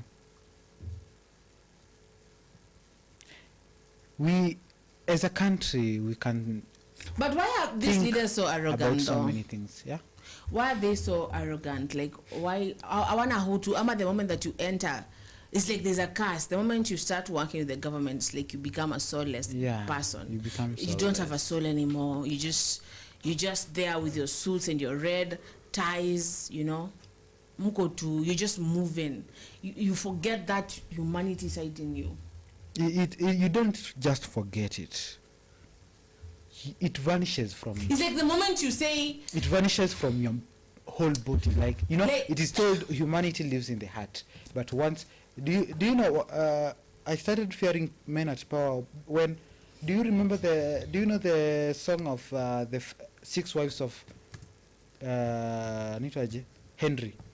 Henry, the way he used to kill his wives. So his first wife, after an autopsy, had a black heart.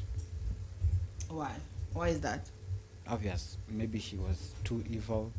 But mostly she was. And his wife for other black hats? Yeah, his first wife. Because she was being like Catherine of is it Aragon? Catherine. Yeah. Catherine akukufaga. Alikufanga. Catherine didn't a natural death. Natural after many years. Yeah. She was like the Henry of Tudor. Yeah, the first wife. Catherine, yes, Catherine from Aragon, from Spain. Yeah. Yeah. People watch the Spanish no, Princess. Mesoma. Oh, yeah, I would have Tudor just I would just ningelipuka. So immediately watch Spanish Princess peke yangu. So Catherine of Tudor, after she died, an autopsy report brought to the husband a black hat, like red is the color of her hat. That was black. Like really black. And others claimed it's because she was really evil, very terrible. She was a terrible queen. Maybe she, but I can't relate to any health issues. If there are doctors in the house, tell us, are there any health issues that can turn a hat black? Because one thing I know, according to my fairy tale lessons of unicorns and candy corns, a black hat can be caused by an evil, very evil soul. So if there is any medical condition, let us know. Yeah. So what was your point when you brought the history of my point is, when somebody becomes not becomes but gets the taste of power, they forget that they are human. They forget that they have humanity in them. Like all that vanishes in just a blink of an eye. It breaks my heart. Let me tell you, it breaks. It crashes. It's not just heartbreaking. It's heart crashing. Like venye ukianza kufikiria, someone was so be good. left. You'll be left with nothing to worry. And then they enter that place, and then it's like, puff, sour. So I'm sorry about that. So Peter anasema Kim came through Mudavadi Bora Ushiba, sawa. Then Kim anasema Motio Bikap Baringo, a very good man. He was RIP. And then he adds that at Peter billions of money were used Kenya A to he. And then Peter anasema anamwambia at Kim billions yawa. Billions of our money. Billions. Used. Unajua billions is how many million? How many millions? 1,000. 1,000 millions. And is it 1,000 or a million? A million. You tell me. Me. A million millions. Because 1,000 million is 100. Yeah. Kuna mali nisikia utaenda harusi. Kwa hiyo harusi utaingia hapo uko na maths B+ and above. Tunaenda. So naona wendi hiyo harusi. But on the other side, hata kama maths sikupata B, there was physics I had a nini? A C. A C+. C+. Yeah. Physics. Yeah. What about chemistry? Chemistry. Chemistry nilikuwa na Hawezi sema hapa kwa live. Siwezi sema kwa live. Nitachoma na kuna mtu anajua ni I'm their hero bana. Nani huyo? Wacha tu. I see you. You see me. Okay. They're just like you know, you're one of my greatest people. Now I'm gonna tell you something. Sawa? Talk to me. Kim anasema si watupe hata 10k kila mtu. Wacha. Hebu sikia. Ndio sahi hata kushika dhao ni ngumu sana. Umekuwa kutafu. Wallahi. No, mimi nasemaga langu jicho, sawa? Sasa lako jicho na unaona tumekwama. Basi kama ni ngumu kushika dhao Kim tunanunua your premium, sawa? My husband and I are going to buy your premium. Sawa? At least ushike madhao. Yeah. Sindio? But I don't pay in cash. But I don't think I want a premium when I was handing over keys to a very big car. But Saturday, let me tell you kidogo Saturday hivi mimi unipata nikaishafanywa. Felix aliniletea hapa watu because he was like, I'm selling you for 50k, and then they are like, you know what, sawa, it was a whole negotiation after the show. Hey, yani I just so get out of, I just out here walk out for 5 days and then you're being replaced. And I'm being replaced. And that was just a proposal like shika ufikiriage. Retard, tell them I am back. We are having a Rora show. Where? I invite you Rora show ni kesho. Deal. I'm done. Kesho. Na kuna mtu anasema kama si saa hii ni sasa hivi. Hey. Unasema kesho? I'm preparing. I'm preparing. Aya. Let me tell you, Felix did that as we finished the show actually. So, yeah. I'm going to tell you something. Felix was here. Ni kama amenilea. Ni kama ananijua. Is like I'm selling Zulfa for 50,000 anamuuza kwa sijui sungura 100. Sungura. Felix unaniuzia bibi 500. Imagine. How now? 500. Anasema ati sijui jogo mbuzi na unga ya millets. Oh God. Let me tell you, I told you I'm hiring Kim as my lawyer. So all that munarudisha. I don't care how, but Rurasho inafanyika. I'm calling in some favors from State House. You know the thing that ilinibamba sana is someone being like, I don't feel like you really had a good Valentine's. I don't care, but you can redo this. Is that? Let me redo it for you. You know, I was promised 21 birthday present. No. I was promised. No. Oh my God. What is Kim saying? No. Sawa. Like 50, but no. Sawa. But sawa. Anasema hata sijaishika 100k kutoka nizaliwe. Nikishika hiyo 600 naingia Mombasa asubuhi na mapema. Sawa. You know what? We are here to change your life. Yeah. Sawa? Yeah. We are here to change your life. Like, tumuongeze ifike 700. Sindio. I think we have that. He's our friend. He's our very good friend. Yeah. Tumuongeze ifike 700k. Tumuongeze. Ama tumpe mita. Mpaka uingilia hapo uteremke uingie Malindi. Yeah. Like even let me tell you, we are here to touch arts. We can buy like buy a ticket at my SGR. Which one is good? A ticket tickets. I end afike in style. Yeah. But tickets you need 45 minutes. Will he enjoy? You will not enjoy. In fact, you will not enjoy. Yeah. We could pay Tahmid. Yeah. Tahmid is better because you'll see the views. It's a very good place. Sawa. Tukupeleke hata Malindi. Kabisa. Kidogo uingilia hapo uingie Zanzibari. So Peter Kim anasema Kim, you can't say that client was at Addis Ababa eating with big spoons and taking selfie singing hii lazima baba ashinde. Huyu client ni yupi? Look, kamera iende kwa Lewi ndio mimi nimwambie na mdomo. Iko kwangu. Yeah. Iko kwako? You're sure? Because the producer likes to fuck with me when it comes to that. Amerudisha kwako. Usibonge kama ni shit. Ameka kwako sasa.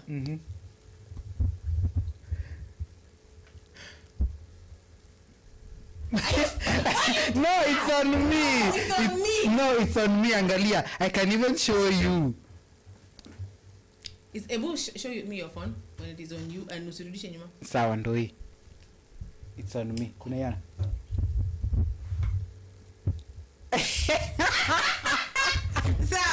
So my God. on my face please. Sawa. So and then Zulfa and Kim anasema Zulfa yenyewe God's time is the best. Let me tell you, God's time is the best. Imekufikia leo. Ipo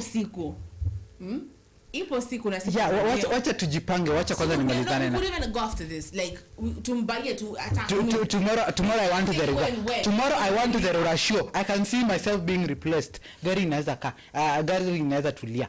No, we are talking about kumpay 700k, sawa? Na tumbaye ticket aende.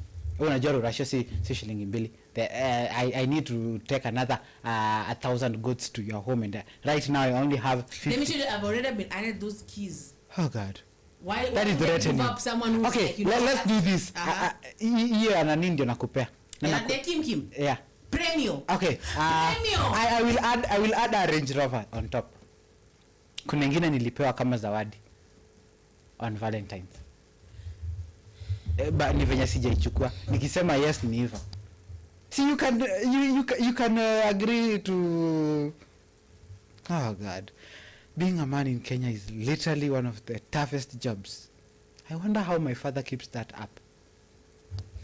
How my grandfather keeps handling. Because you keep on saying the wrong things. When you say kesho, wakati kuna mtu ako like right now. When you say I'll give you premium. Oh boy. Sawa, wakati kuna mtu ako like, you know what? When you say, sawa, unataka kunipeleka sijui wapi, when someone else is saying, you know what, I'm going to take you, I'm going to fly you out. Well, let's go to Dubai. Let's go and meet vampires there and we'll get some beauty care. They come out only at night. Siasa Kim sasa wanasema. Ati Peter kumbe she was there. Nyashing is always. Let me tell you that lady. That lady, the only thing so words. That lady nyashes. Okay? Even there's this TikTok that she was just nyashing. Like, you see this one intentionally, you're not showing us you're going to court, you're just nyashing. So she nyashes, but if you can nyash. Yeah, if you have it, if you are blessed. Nyash. Yeah. Tajua aje. Yeah, yani Kim ameamua ni war leo. Ai ni war. Anasema kwamba walienda kupiga mechi huko unaona. Baba Lindu. He forgot, but at least a win is a win. He got that. If he hit that, he hit that. Yeah, you would hit that too. Even Felix wants to hit that too. Yeah? Yeah. But no, see yangu. No, no, not me. I'm saying is. You nani? Yeah, we your clients. Anataka kuhit vibaya sana. Situnganishie Felix by the way. Hey, Felix ayuko. Niliacha last time tukimunganishia. You should have been here. You should have been here back in your Valentine's. Sawa? Mnaniona ati Felix anasema it is all for you insisting on nyashing. Tunakuona. If nyash is there. Why can't I praise another woman's nyash? Nyash ama kidogo ni ambayo niko ile mrengo. Uko ile kikundi nani amekataa. Trump amekataa. I saw this meme where Jesus is holding a person. Then I'm like, unacheki hapa ulisema Judas alinikiss niko ile mrengo. If beauty is beauty, I will appreciate it. I'll be like, where? Sawa. She is uko sawa man. Yeah. Because I've had like, yes. Learn to appreciate beauty. If it is there, it is there. My high school deputy said. Nimeona Sharon. Sawa. I had never ever seen Sharon actually. But I was like, why is Felix obsessing over this lady? Sawa. Because she used to send like these messages ambazo niko like that is a anabonga mse mjanja. Sawa. Where? Then I see her and I'm like, damn. Where? Mali. Okay? Mali. Nakuona Felix nakuona. Sawa kama ikipita Kimani sema Kim true walifanya ile kitu juu walihag nyinyi watu. Sawa? And then place on Felix nasema watu chunguza huyu. Are you serious? Felix, are you serious? Nichunguzwe. Uchunguzwe. But usichunguzwe. I'm here to defend you. I'm here to defend you. Why do you want to chunguza me when you can see? Yeah, she was there. What can you mnataka afanye nini? You don't let me ask you. Is it wrong for like a woman apinduke angalie nyash? Kama hajabeba. No, whether ever majabeba like apinduke angalie nyash. Okay, that will not be weird to me. Considering the kind of friends that I have. What are you trying to say? I've seen worse. But to ordinary. Yeah, you always look back and you go like, damn, sawa. Because this one day I was walking, I was with nilikuwa boy anakuja hivi na kuna udem anakuja and then I'm going this way and then sisi wote we are like and then this guy was Jesus. But having somebody who can be on that vibe ndaangalia you better say niko hiyo mrengo because why should you not appreciate African beauty? Yeah. Why? But saizi ndio naona some things tulikuwa tunaambiwa the topic was youth rejecting Raila. Sisi tuliingia kwa Raila losing the bid. Okay. Because that is the thing. Yeah, that we said that in fact hii kitu I'm going to read a comment kwanza. Sawa? Akimja sababu uzuri mimi nilienda huko nikalala solo. Langu jicho. Sawa? Vaccine for ati akalala. Me Kim ati akalala solo. Speak sometimes I'm just like let me look at you. Kuna watu wengine nilikwambia kuwaamini. Even aje wakili. Aje sasa. When they are trained to lie. And you can't with a straight face. And then ujinga ni Mkenya. So a Kenya can just lie at you looking like. So when Kim no eye twitching, no eye twitching, no face kabisa. Did you kiss him? Hata kama uko na evidence. Anakuuliza unaona hiyo mapu inakaa yangu? Si mimi na kushow babes. Hiyo mapuna angalia hii yangu. Unaona hii zinafanana? Unaona hiyo dimpo inakaa yangu? Hadi wewe mwenyewe unajishuku bana. And you are like, how am I going to not believe this? Ama ndo umeshizi. Wacha tu.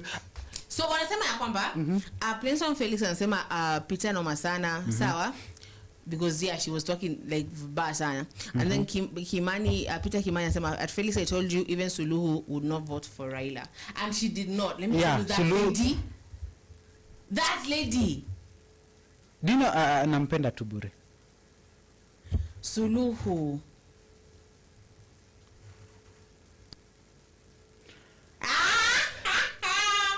Ati skia tu vile nataka kutudanganya. Ati I left my apparatus in Kenya, went to Addis on one mission, Baba to win. Now akakosa ku win. You went there and you were doing other things. Even no, because they come ku fast. Yeah. Bands, unaona? Akafika akaona where Ethiopians beautiful. Si nasikianga hapo ndio Queen of Sheba, the queen of alifanya Solomon akachizi. Yeah, alikuwa from Ethiopia. From Ethiopia, from Pale. Yeah. And then Kim went there and he saw like one Ethiopian beauty. But one day we will go there. To Ethiopia? Yeah. We will go. And maybe see you are a Muslim. Yes, men beautiful too. Very. But so Rwandan are much beautiful. Rwandan? Yeah, Rwandans. I've never seen one. What the Hutu, the Tutsi?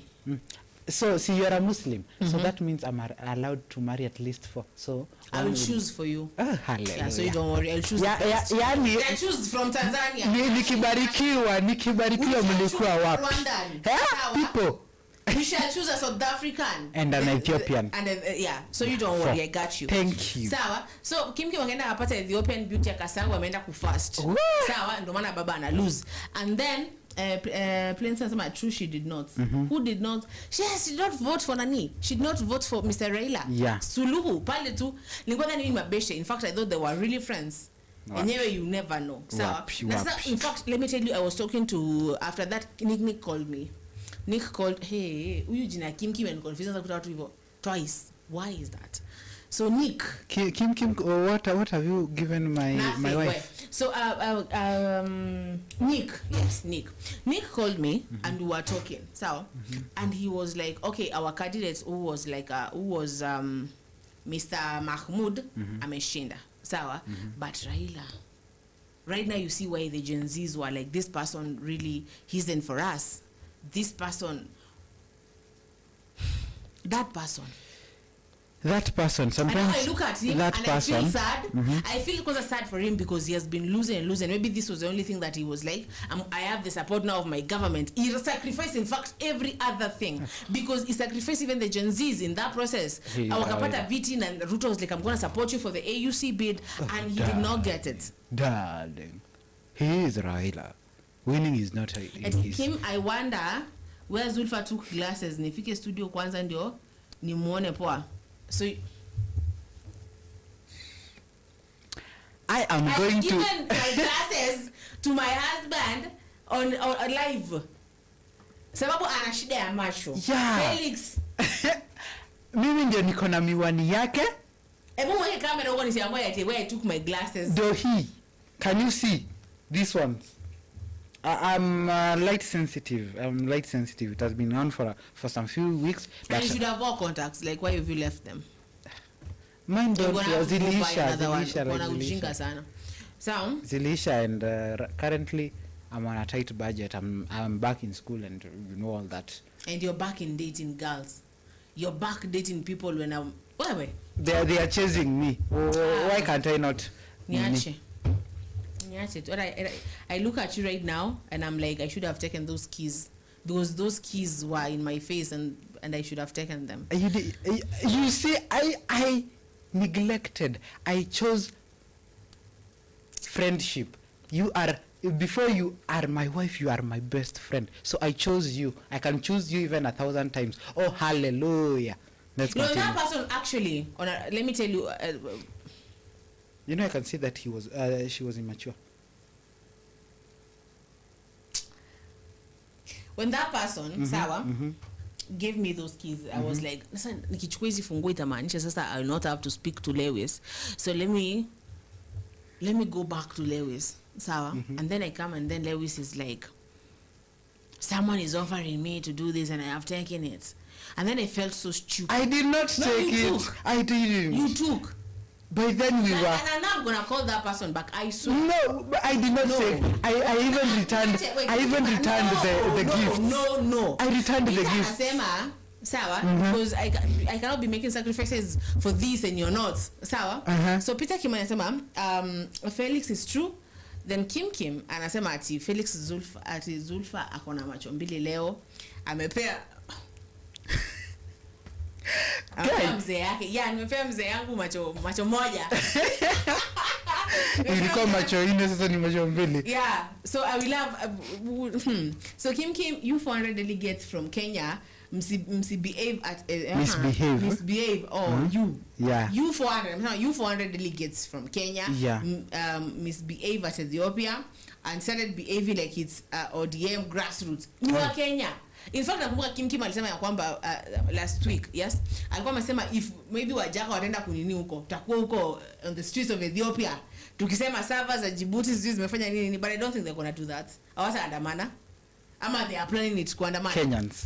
And then Kenyans, there is nothing that surprises me. So it's ODM grassroots election. The president, the president were very disappointed by the old delegates. Let me tell you, what Kenya wanafika place when I own. I know that these people were singing Adisi ya Baba. You get? Yeah, Adisi ya Baba. Adisi ya Baba, they were like that. And then Platon Felix. Hawajui hawa watu nini? Ethiopians wametulia. Ethiopians, I said they are back in time. Wanatumia calendar ya 2018, the Mayan calendar. Wako 2018. They use the Mayan calendar. Yeah. Ama wako 20 what? They are not, wajafika 2020. Yeah, hawajafika. Wako nyuma kabisa. They are using in fact the right calendar. Yeah. In fact, sasa nafaa kuwa ndo niko nini. Niko like, I'm gonna say miaka kidogo sana sahi. So you want to say in Ethiopia I'm how old? 2018 nilikuwa I'm sweet 16 bado. Imagine. Sweet 16. Hey. Sweet 16. Narudi soko mimi. And then as use the pagan calendar, yeah? Yeah. So aki nyinyi watu. Felix akifika. Felix. Yani you people mumeamua tu. Felix. Mumeamua tu. Okay, as Kim mzee yake kaonekana kama Robert Mugabe. Oh my God. Ni venye recently I've been I was taught nifundishe kunyamaza nisije nikakukosea baba. Mimi sijafundishwa kunyamaza. Mimi najifunza. Mimi najifunza because mimi sijafunzwa. Sijafundwa. Let me tell you. I answered somebody. Hadi naweza kusomea text yenye nilimtumia. Hadi mimi mwenyewe nikaisoma. Nikaamua kujifunza kunyamaza. Mimi nilijifunza kunyamaza on Saturday usiku. Sawa? I received a message from someone. And they were like, so this has happened. Sawa? So So Sikia tena mimi wanaendelea. Ati wanabongeshana hapa and the topic Felix ama yule Tinubu wa Nigeria. Tinubu wa Nigeria. Nakupa tu. Yani I look like to I'm not like Tinubu. Yani mimi with all of this. So, see, so I get this message, and this person is like, so because of this and this, so this person has decided to do this and this, sour, and then I'm like, they're joking, sour, so I'm like, good for them, sour, nona, and then fuck. I find that it is actually serious, sour. So that person has decided to do that for real, and I thought we were family enough. Sawa, that they would tell me before they do that, but they did not. Sawa, so I am there. Unaona? I'm like, nafaa kujam kweli? Niko na nafaa kujam? Hapana. Sifai kujam. Sina right ya kujam. You don't have any. It is their decision. It is their decision. Yeah, they are as long as they are above 21. Let me finish the decision. Sawa? Yeah. Na nilikuwa nimejisahau. You shouldn't. Yeah. So you learn how to like to zip. So can I read you this reply? Yeah. Can I read you this reply? A moment. But you can appreciate Raila despite for the youth turning against him. He represented as only Felix. Alafu anamwambia Kim true hapo sasa. Anakaa Tinubu. Guy.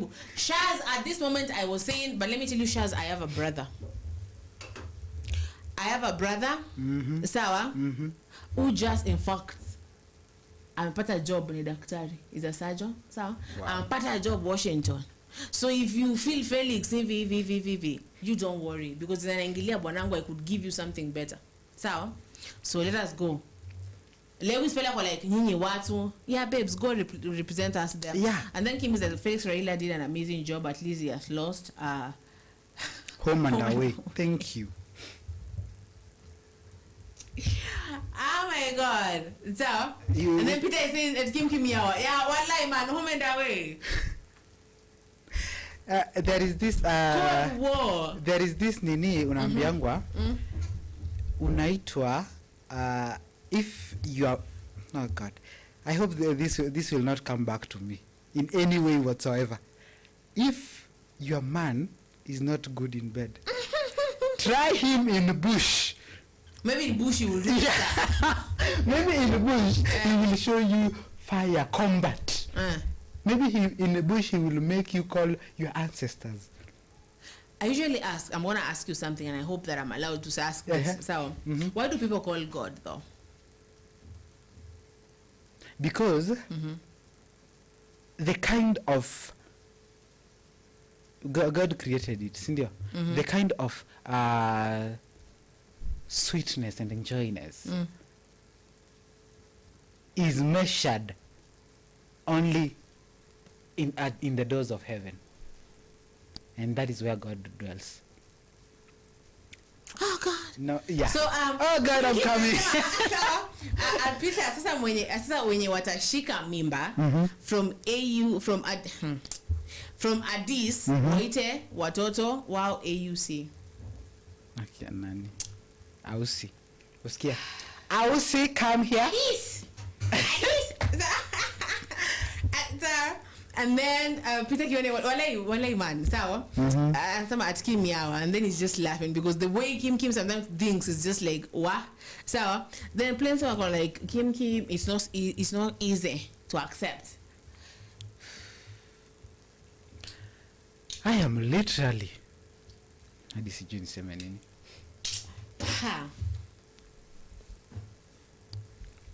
I'm a newcomer, people, and as a newcomer, I come in peace. You're a newcomer. Yeah, I'm a new. Oh God,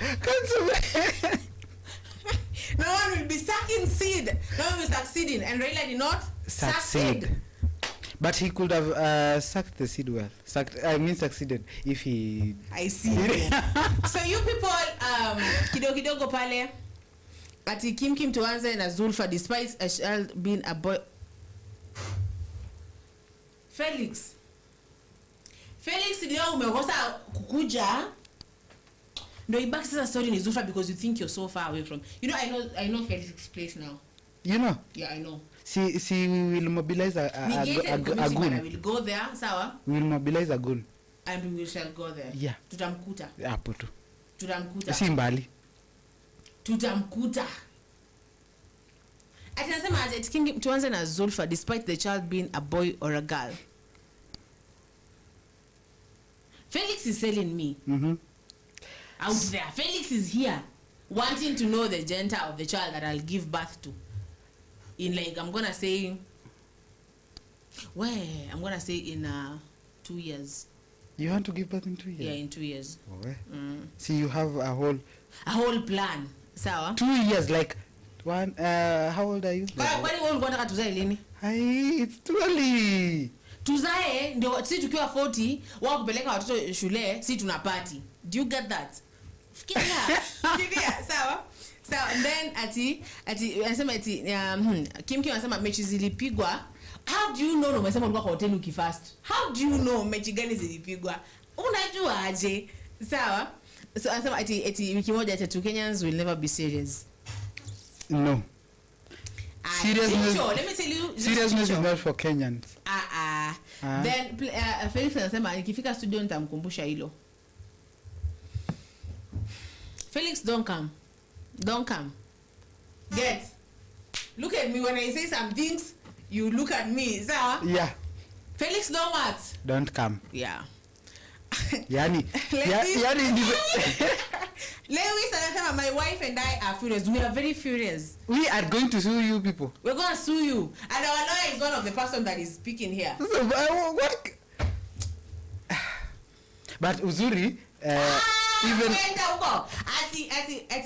at Felix Zulfa can get twins. Kamoja kaitwa AUC. I wasn't there. Sawa? And then kingine kaitwa ODM. Oh my God. ODM. Those are literally. Asubuhi, I was Odim. Checking the best. No, you don't call them Odim. Awusi and Odim. Awusi. And Odim. And then akienda shule, majina yaongezo nini? Vocabularies. Yeah. At Kim alafu kujifungua ni UK na pesa za Wakenya. Yeah. See, we are working too. We are working for you Kenyans. Hala. Who said it? Only politicians. Sikia hii. Umbea imeanza kukuja, sawa? Ati Kim anasema at Peter niliona MP wangu akitoka kwa room akisweat akaniambia alikuwa ana take shower. Hey. I thought, oh my God. See, I want to go back there and say this is the same person ambaye tunamdipia Tahmid aende coast. Sababu amesema ajaishika 100k tangu afanye nini? Azaliwe. But alikuwa uko akiona MP akitoka room. Sawa? Ulikuwa kwani and then ati Peter anasema kwamba ati Plainstone anasema Peter, yeah, sure, I heard that rumors. And then Kim anasema Tausi and Odimu. But sisi wazazi tunajua, like, why did we name you that? Why did we give you that name? Sawa, like Kim, you are reading my mind, and I will explode. So at Kim, kwa hivyo wewe clients alikuandalia vipoa. Kabisa, obvious. How did Kim Know that people were procreating? Obviously aliandaliwa. Huwezi enda uko bure.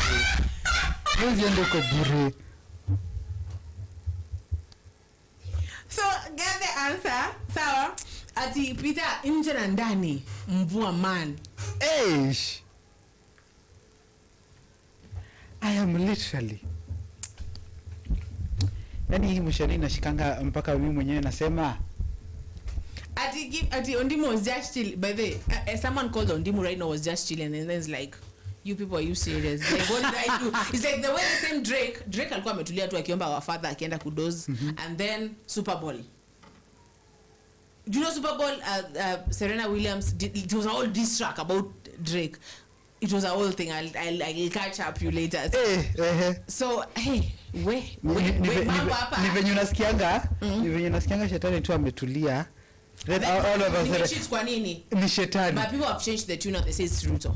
Sawa? So Felix unaambiwa na Peter hiyo kitu ilikuwa hivyo ndio Raila lost usherati.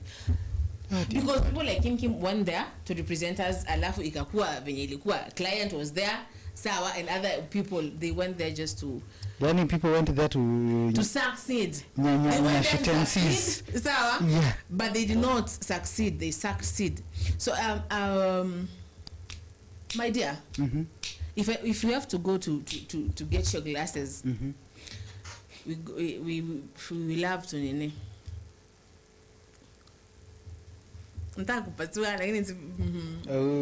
Just swallow, take a deep breath, breathe in, out. I was scared Felix. Na Felix asikam.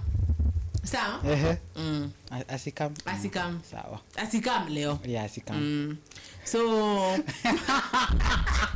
Yani Zulfa, you have a wicked mind. Yani I'm a good girl though. Why mimi ni mtu mzuri. Good girls.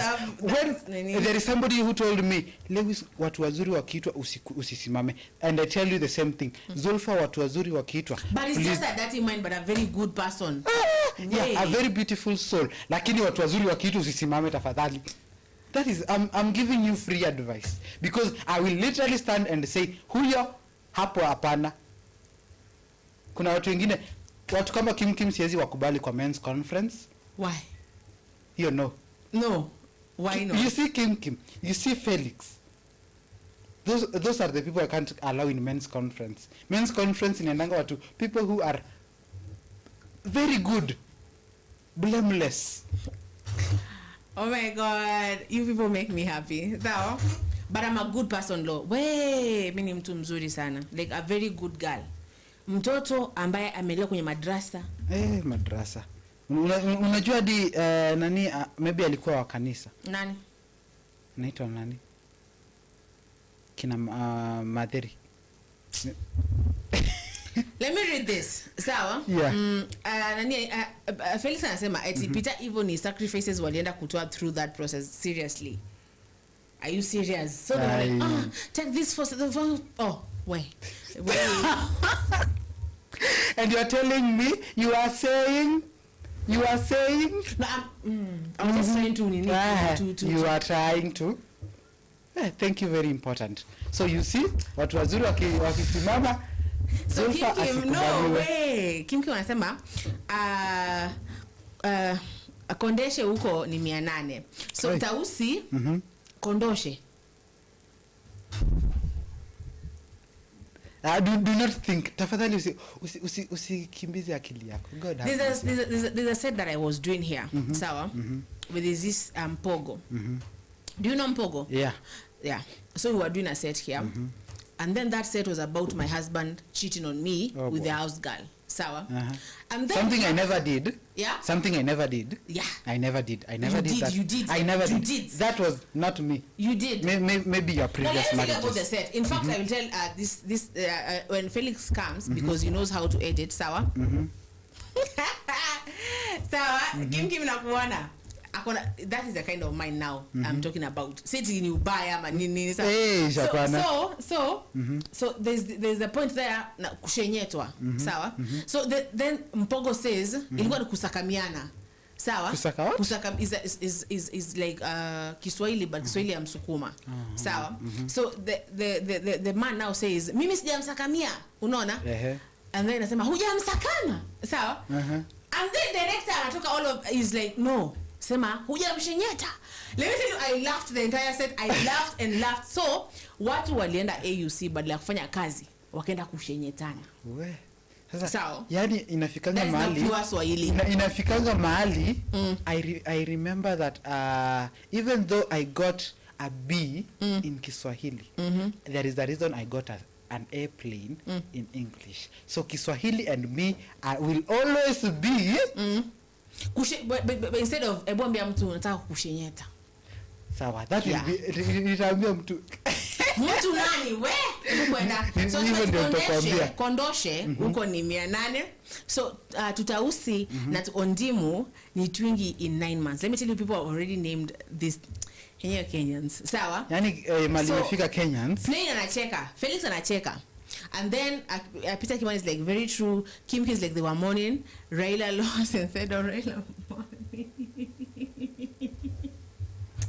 God, may God have mercy on this country. Yani, we are trusting. Who's your daddy? Who's your daddy? You. Who's your daddy? You. Your daddy. No, so, call me daddy. So Felix Spankings was spanked. Someone said Spankings was spanked. Alulizagwa, who's your daddy? And they said, she was asked for two times, who's your daddy? And then she said, Mwangi.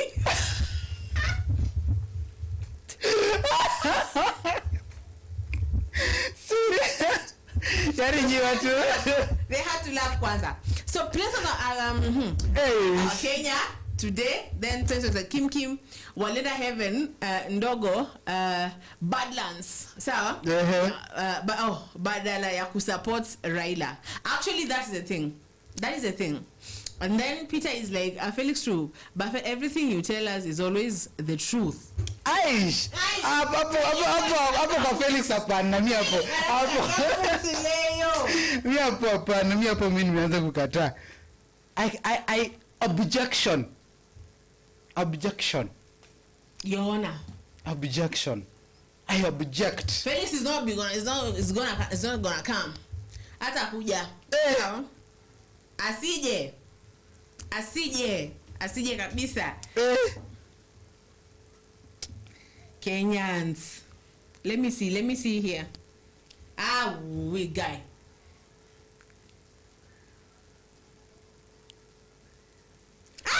Inafikanga point you're like, hapa kuna information ambayo I will not read it, sawa? Sawa? God have mercy. But client aligongwa. Sawa? Clients alishenyetwa. Clients, see what I'm saying? Oh God, that word. Client ali shekelewa. Ooh, hey. Client ali client was there representing, and she was there like, I don't want you people to go to vote, to be here. I'm gonna stress. So if you need, I got you. Sawa? Hakuna cha mood swings ationi nini. I'm here. I service kabisa. Hey. And you hear she was there twerking. You know she talks as she's walking, yeah? Yeah. Hey. Maybe, and I'm just saying maybe,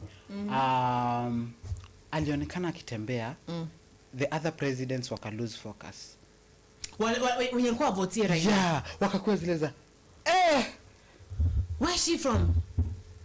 And maybe one of them said maybe Djibouti, because Kenyans are believed to be very, very tall.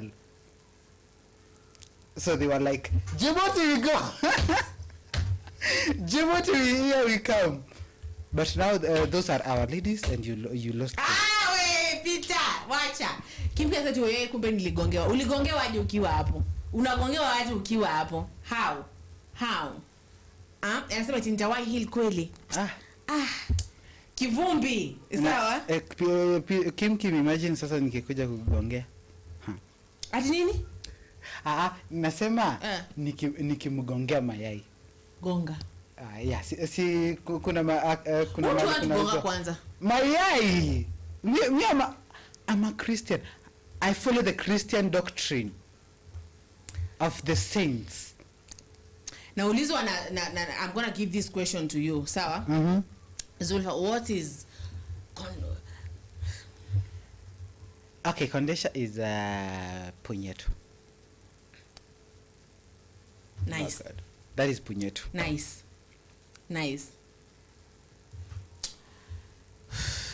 At Kim, you are with her. Air tickets for both 400K. That's why I love Peter. Me, someone sema I won't say. Though I have the receipts, sawa, but I won't say. I will let someone else. And then, sawa, and then to kidogo, Peter akakuja na the news, akaambia Kim tulia, we know. Sawa, you are there with clients. Sawa, Tikens, you are there with clients. You are there for my clients. Sawa, unaona Kim kidogo niachilie train route tuachilie kidogo tu niachilie train route akanikumbusha sha haifanye na hakuna ARVs. Oh God, in this place. Oh my God. Sawa, I'm literally where they used much for. Say the Felix and Zulfa people. Felix, it is Zulfa people have rights of free lifestyle. Her twerking was also representing you ladies. Aye. Na kama alikuwa na represent us ladies, mbona basi when she was saying twad, did I feel good? And No. if alipewa anything, si alikula soul. Did I get it? Si alikula soul. Did I get it? I did not get it. I did not get it. You are here beating the dust of Kitengela. I was here beating the dust of Kitengela. While somebody was twerking in Addis Ababa, God knows how beautiful it is. Hakuna divumbi. I am literally hamaing. Zulfa, tunahamia huko. I've been thinking. Oh no. See you told me I'm gonna look for you, but it's not for you to look. It's not for me. What kind of girl you want? Do you want someone who is like better than me? What do you want? Sawa? And because the producer is like time. Sawa? Time. It's like I want to go back home because you people have made me. So Kim asema that Peter I used mashpo. Mashpo inaweza kufikisha nini? Jicho. Sawa? Nikwambia kitu just langu jicho, just the eyes. The eyes, okay? Na mmeambiwa msende kutembea nini Mombasa na kanzu. Kwa nini? Musembi amekuja hapo juzi anaanza kuvaa kanzu. Bila chupi. Musembi like Musembi a man. Ni watu mko serious.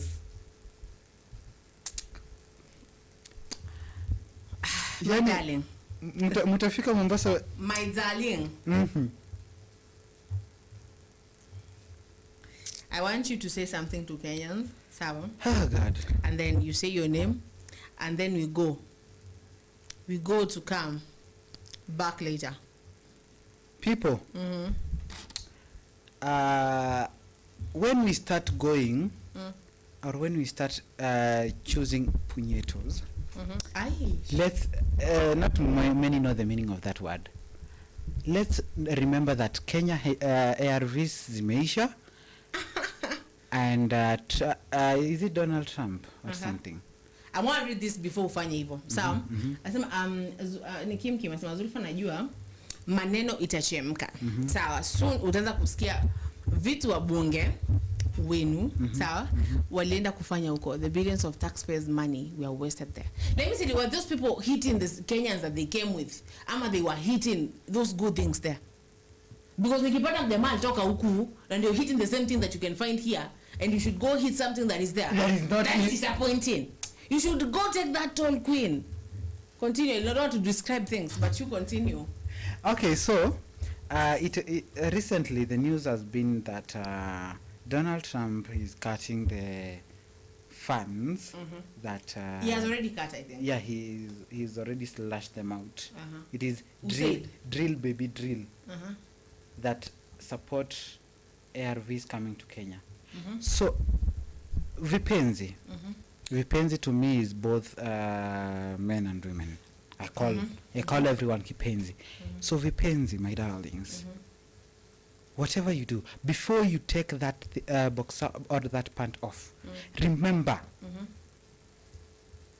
ARVs are very scarce. Zitaenda hivi and they are very expensive. Zikianza kuuzwa zitaenda hivi zianze kuuzwa.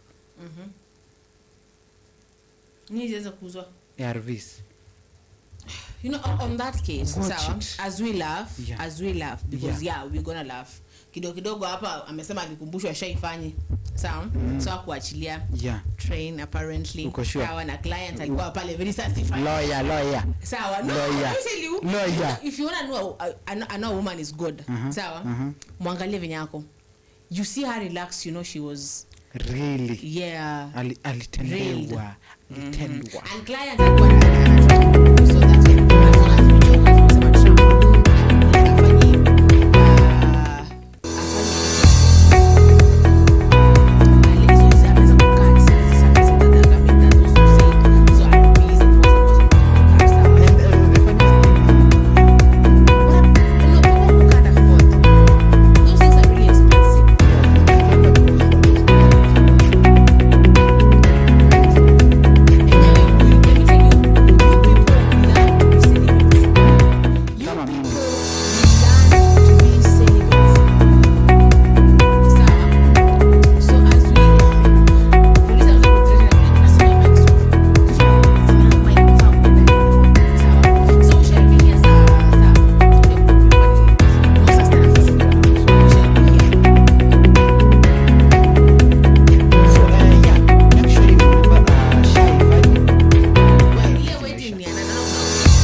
sawa because kwani why not na usaje kutokea kwa benga so we have even dancers here sawa you just have to when you kuja na talent yako kuja uimbe if you need like live coverage of maybe weddings sawa you get it here you can see hapo kando of which naona tu meza peke yake na watu wakipeana keki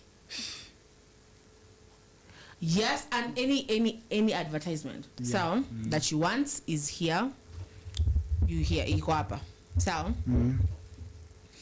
so inafikanga mahali as a human being we have to remind that other human beings that we are all humans so binadamu every day make sure you do an act of kindness from your heart just wake up okay.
Those names mwingine I'm like hello gorgeous how are you akozile za unanitakanga na uniambi people out here lack kindness mimi your name producer and text and is gonna cut sawa basi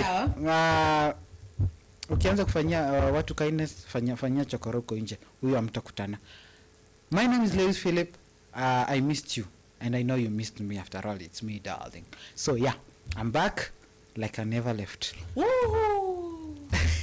It is like I'm back like I never left. When they say my loins, what does that mean? My loins. Loins ni siji ni nini? Well, najua but in the Bible they say my loins. then my loins are happy. Sawa? Whatever loins are, Mungu saidia nikigugu nisipate nikitu tanipea heart attack. Okay, so you people, thank you for joining us. Sawa? Yeah. There are some people I thought we had lost, kabisa, according to news on Saturday. But apparently they are here, like they never left. Sawa? So that makes me smile actually. Yeah. Yeah. Then kuna Peter, sawa? Kuna Kim, sawa? So you people, thank you. You're those people. Yeah. You're just power. Then kuna Shazi, nasawaje Shazi. Hey, how can I forget that beauty? Kidogo ni mistake na Rwanda, man. Where? You know Rwanda ladies are really beautiful. Haya. Tupatane hapa, in fact I think saa 6:30 tupatane hapa kwenye Kenya News Alert tukifanya sema nasi show. Hi Zulfa. Hi Gypsy, how are you? Yani unajisalimia na unajisalimia. I'm obsessed with myself now. Sawa? Ni vizuri kujipenda. Yeah. Gypsy last time alikuja bado tukimaliza, sasa anakuja tukimaliza. Tupatane nini? Tupatane let us meet here at 12:30. Akili ishaenda. 12:30 tupatane hapa kwenye Kenya News Alert where we'll be doing Sema Nasi show. I'm here with my husband. Actually, Gypsy, I want you to meet my official husband. Please, peleka kamera kwa mwendo tukimalizia. They don't know my husband. But they are there. There are they? Yes. Wow. Gypsy, I'm the husband. Yeah. It's a pleasure to know you, though I have never met you. We'll meet someday. This world is too big. I'm Lewis Philip, or the Grand Duke of somewhere out there. Of Scotland? Yeah. Yeah.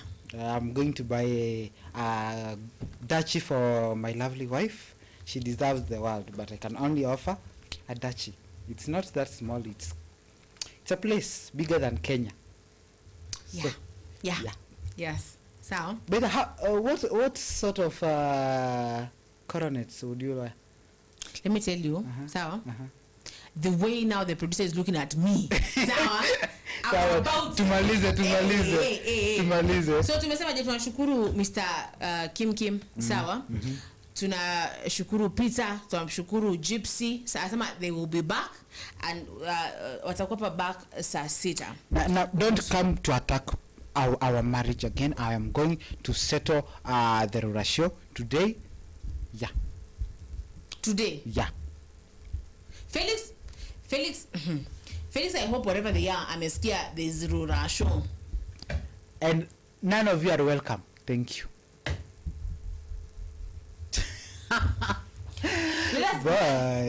Bye people before I'm slapped out there. Adios.